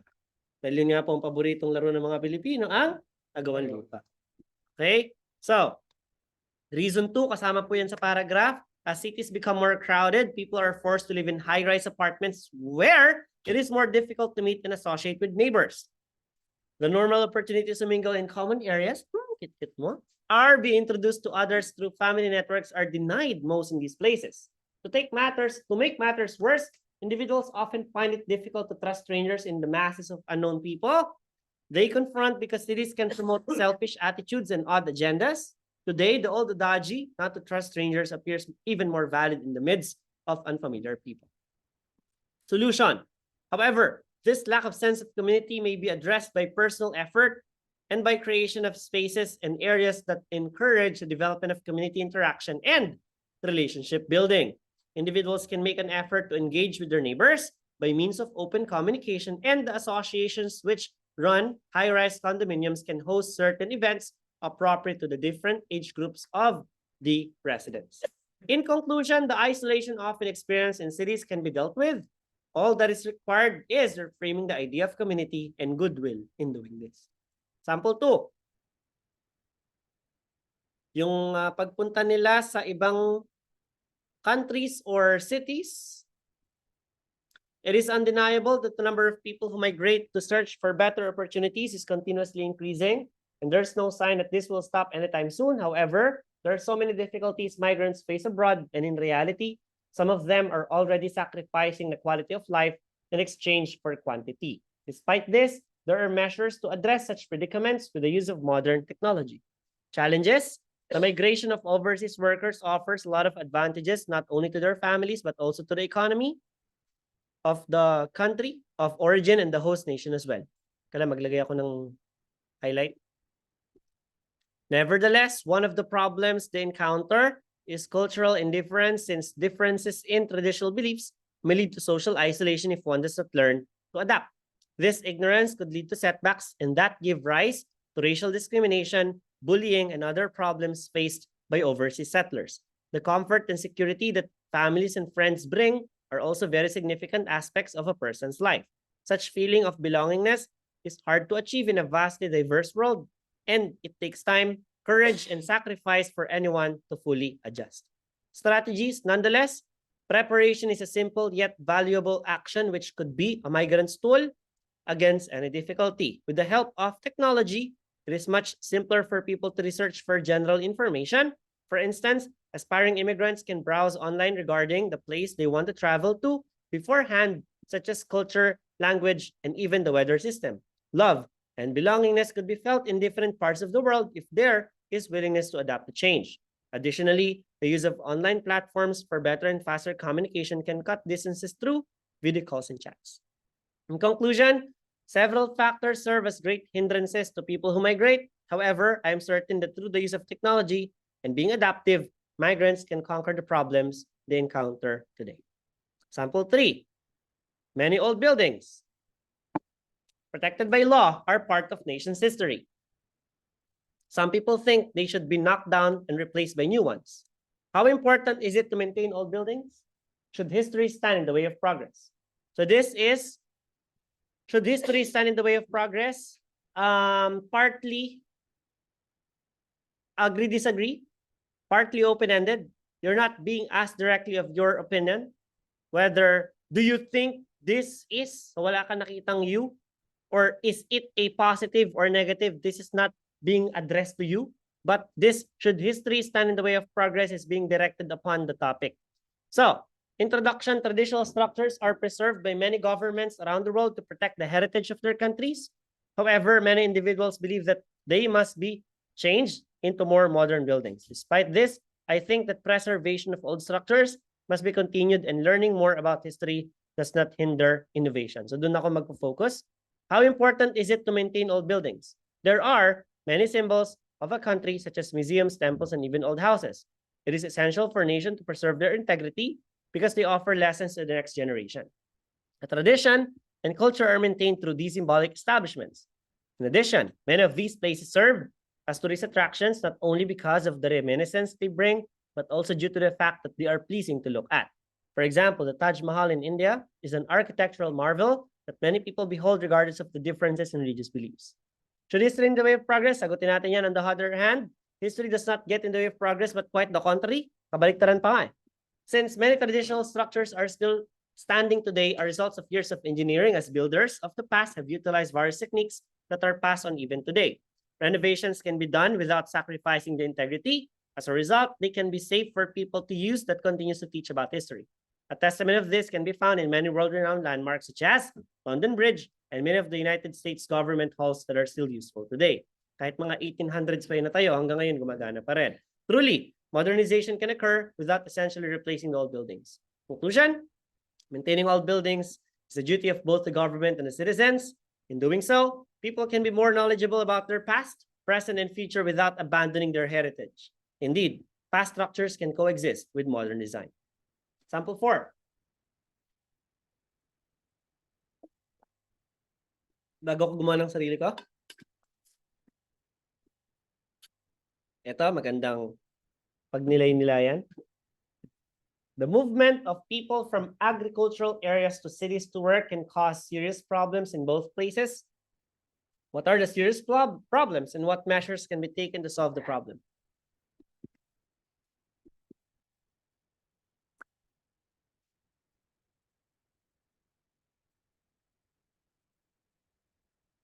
Let me draw a circle.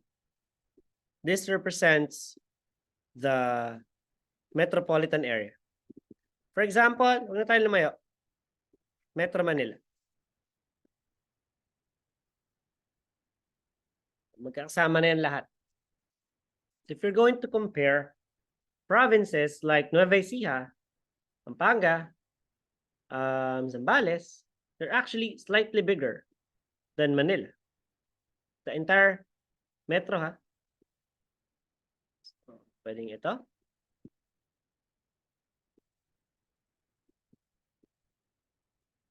Yan.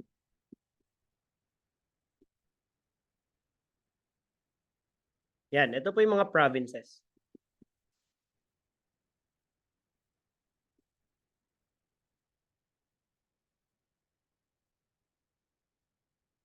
So imagine, there are present residents of Manila already. Tama po ba? Yung mga dati na po silang residents. At ito po yung mga circles na yan. Nakukuha? Yan po yung mga originally na nakatira dyan. Tapos, from an agricultural area, sa mga farms, provinces, rural areas, sabi ng mga tao doon, ako, ang hirap magtrabaho sa farm, na? Bebenta ko na lang tong bukid ko kay Cynthia Villar para gawin niyang kabelya. Tapos yung kikitain ko, pag-aaralin ko ng nursing ng aking anak para siya ay makapag-US at maiahon niya kami sa hirap. Okay po ba? Alright. Oo naman sila. So, lilipat po sila. Sila ay magmamigrate papuntang city. Kasi nandun yung studies, ano? Nag-aaral, andun yung trabaho.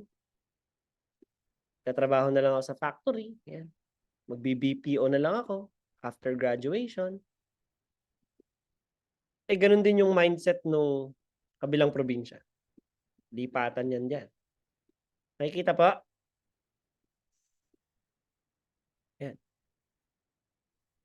At ganun din po yung isa. Lumipat din po sila. So lahat lumipat na, nagpunta na doon. So ano po nangyari sa Metro Manila? Overcrowded. Ano po nangyari dito sa mga rural areas? Ha? Kasi parehong lugar daw nagsasuffer.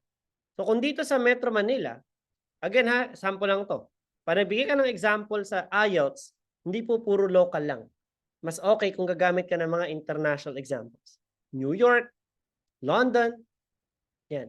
Sydney, Tokyo, Seoul, napaka-crowded dyan. Sobra. Iba siksikan ng tao doon.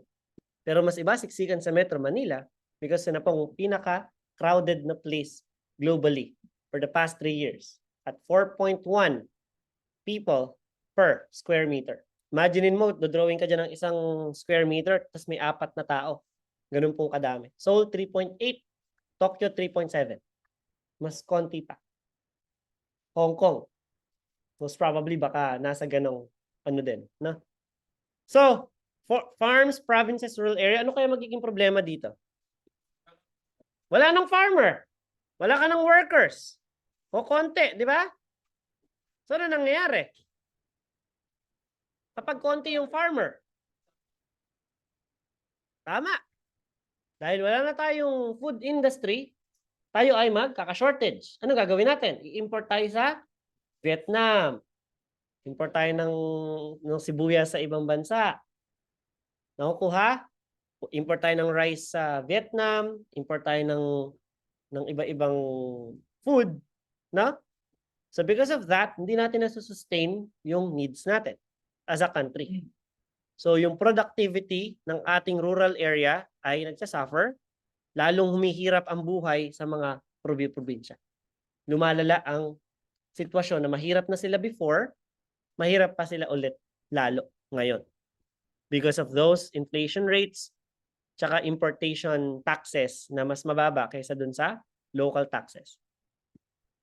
So introduction, the migration trend happening these days seems to pose more risks than benefits to both the agricultural regions and the urban districts. Rural migrants flock the business centers to find more stable jobs, but as the population in the cities increases, opportunities for employment become less likely.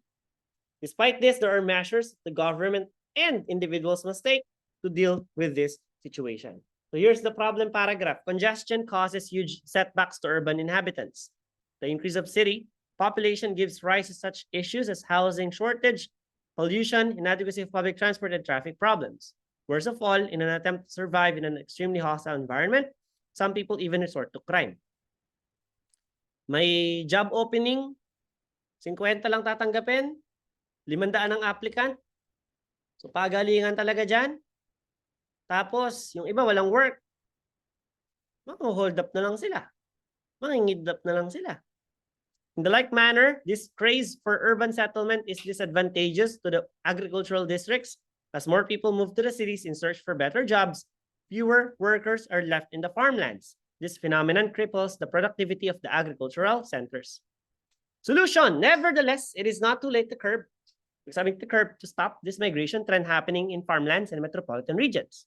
The government, for instance, can help by increasing the salaries of agricultural workers, bigyan natin sila ng benefits para sila ay mainganyong magstay at mainganyong magtrabaho, and providing better equipment to lighten their work in the fields. This way, rural dwellers would find more motivation in staying in their hometowns.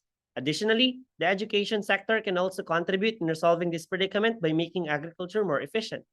This department must also ensure that agricultural workers have technological expertise. Moreover, the business sector should establish industries and enterprises in rural areas and the suburbs to minimize the number of people migrating to the cities to search for jobs. In conclusion, the combined measures can make both the agricultural centers and urban areas and urban centers better places for individuals to inhabit. I believe that by giving opportunities for provinces to flourish, an agricultural nation would benefit economically and would be able to solve this migration imbalance. Sample 5. Ito yung obese children. Over the last decade, there has been a significant increase in the population of children who are obese around the world. This phenomenon can be attributed to a number of different factors, but there are corrective measures that can be taken to tackle this problem. One of the causes of childhood obesity is the type of diet children today choose to have. They usually prefer to consume unhealthy food and beverages, including fast food, chips, and sweetened drinks. These products are calorie rich, and their excessive consumption can lead to them becoming extremely overweight. It also does not help that most of them have adopted a sedentary lifestyle, commonly playing computer games, watching television programs, or using their handheld gadgets during their idle time. These circumstances have contributed to the increase in the prevalence of childhood obesity worldwide today. Solution, however, there are ways by which these problems can be addressed. Parents can play an active role in the modification of their children's diet. They can prepare and offer healthier meals and snacks such as salads, low-calorie sandwiches, and fruit platters in replacement to the otherwise very fatty and high-caloric food items their children prefer to eat. Furthermore, for their young ones to have a form of physical exercise, the parents can simply encourage them to take a daily walk or inspire them to take up various sports, including basketball, swimming, and tennis. By engaging in these activities, their children will be able to easily lose weight and keep themselves healthier in the process. In conclusion, childhood obesity has indeed become a severe health issue of global relevance because of certain reasons. Nevertheless, with the initiative of parents and their children's full cooperation and active participation, there are ways by which this problem may be dealt with for these young ones better and healthier future. So let me do a live presentation of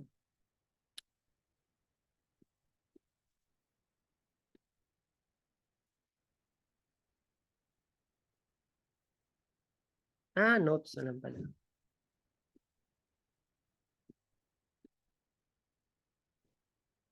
Mm-hmm.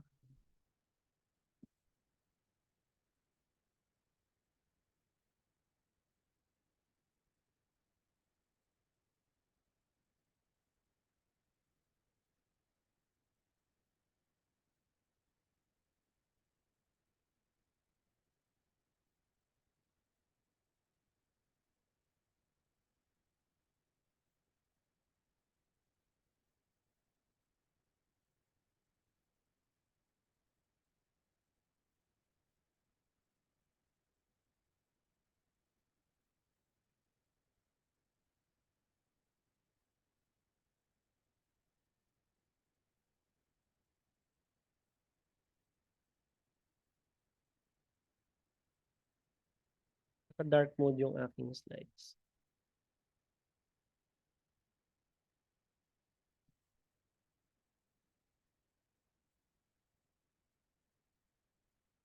Ulit lang ha. Team.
Pagtatagaan ko na to.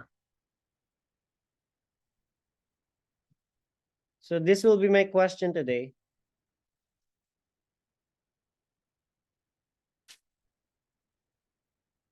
People in the current generation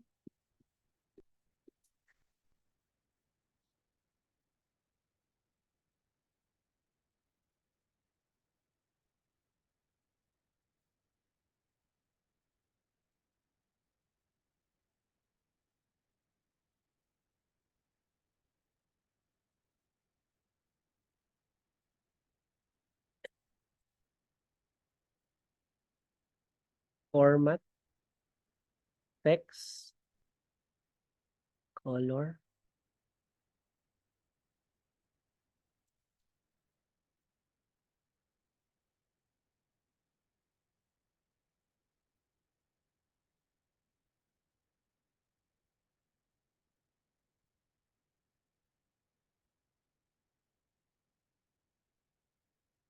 Nangyari.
This is my question.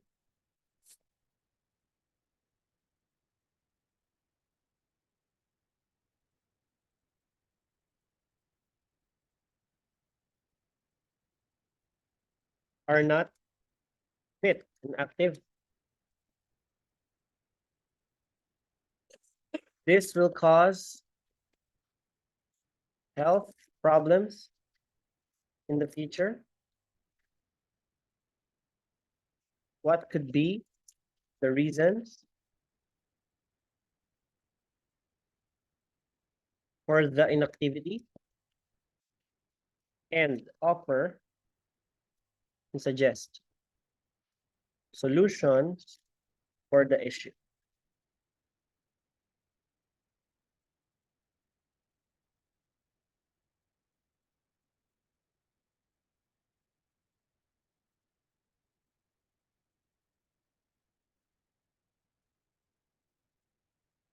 So people in the current generation are not fit and active. This will cause health problems in the future. What could be the reasons for the inactivity? And suggest solutions for the issue.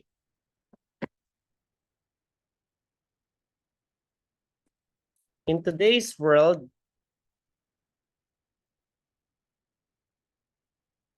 where technology is dominating every aspect of human life,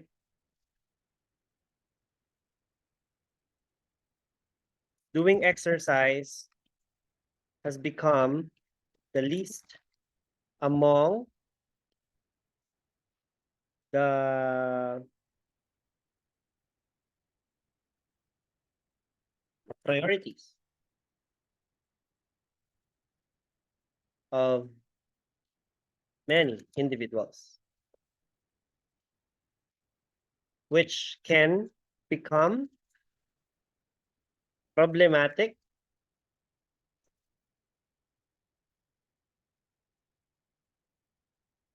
in the future that could affect their well-being, inyong health.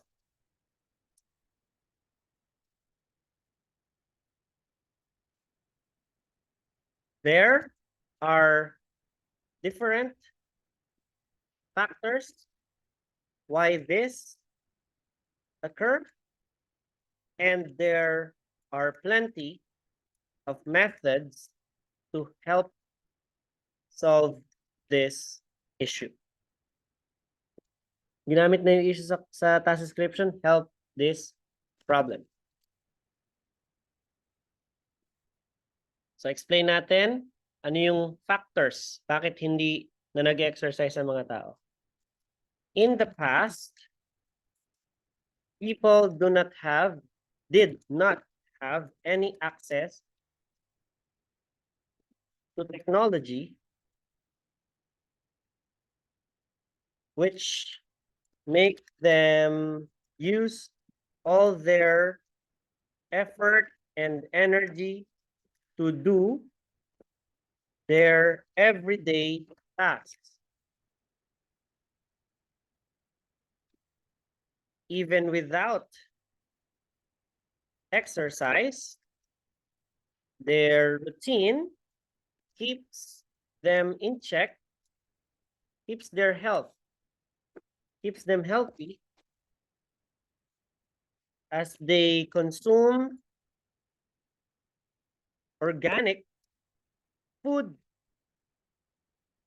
and burn equal amount of calories in the process. However, in today's era, almost everything is automated that only requires employees to sit idly in their offices for extended of time. This phenomenon, together with consumption of fast food,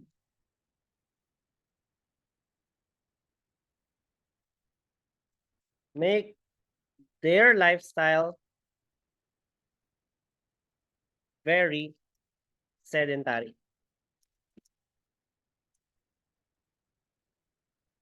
It also does not help that their lack of time make them unable to do any form of physical activity. Dahil sobrang busy nila, hindi sila nakapag-exercise. Despite the problems brought about by sedentary lifestyle among many individuals these days, there are several steps to be taken to move away from this dilemma.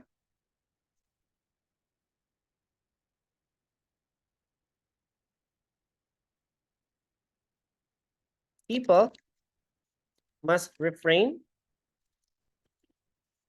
of their food intake to keep their caloric consumption in check. If they cannot attend to their physical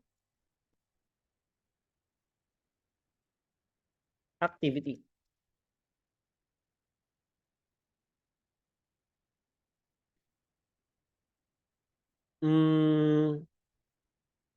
Encouraging the masses to take a walk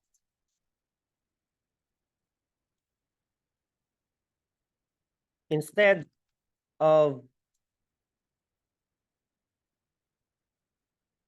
riding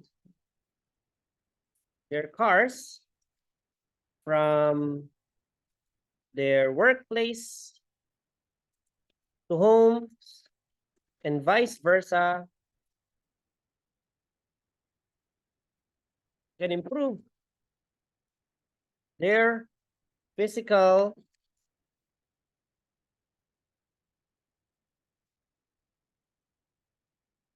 routine can greatly improve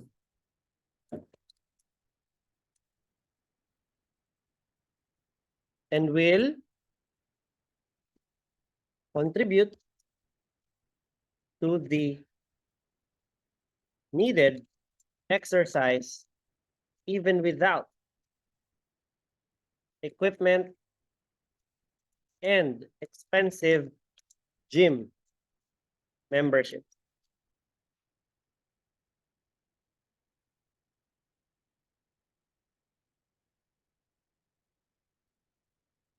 Body weight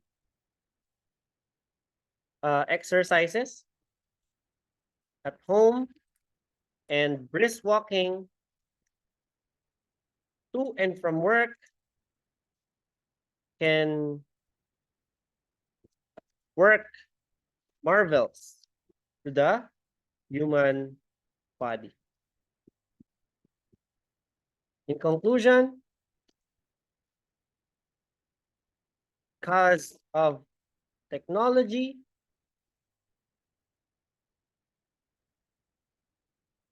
people have become sedentary. It is high time to rekindle the individual's interest with being active and fit, even without equipment. This can be done through minor changes and progressive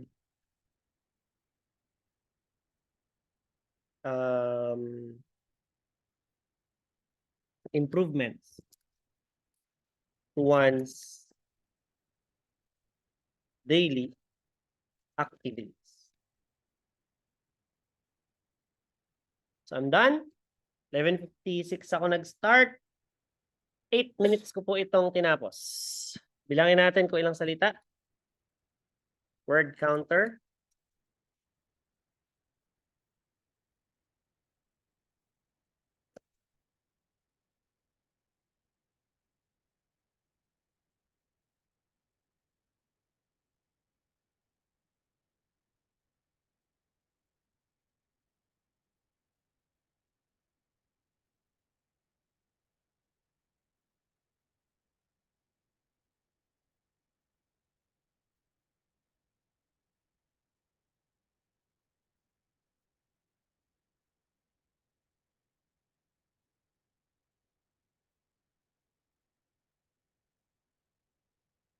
So 305 words in 8 minutes ang aking essay. Para po sa inyong assignment,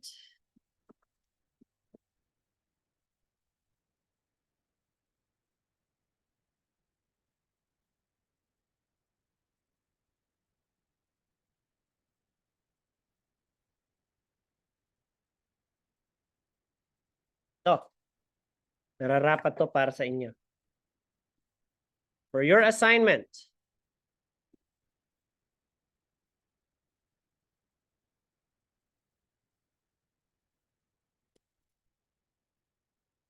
Aha. Nowadays, people work too hard. What is the reason for this? What should employers? Yes, what should employers do to prevent employees from overworking? Chill.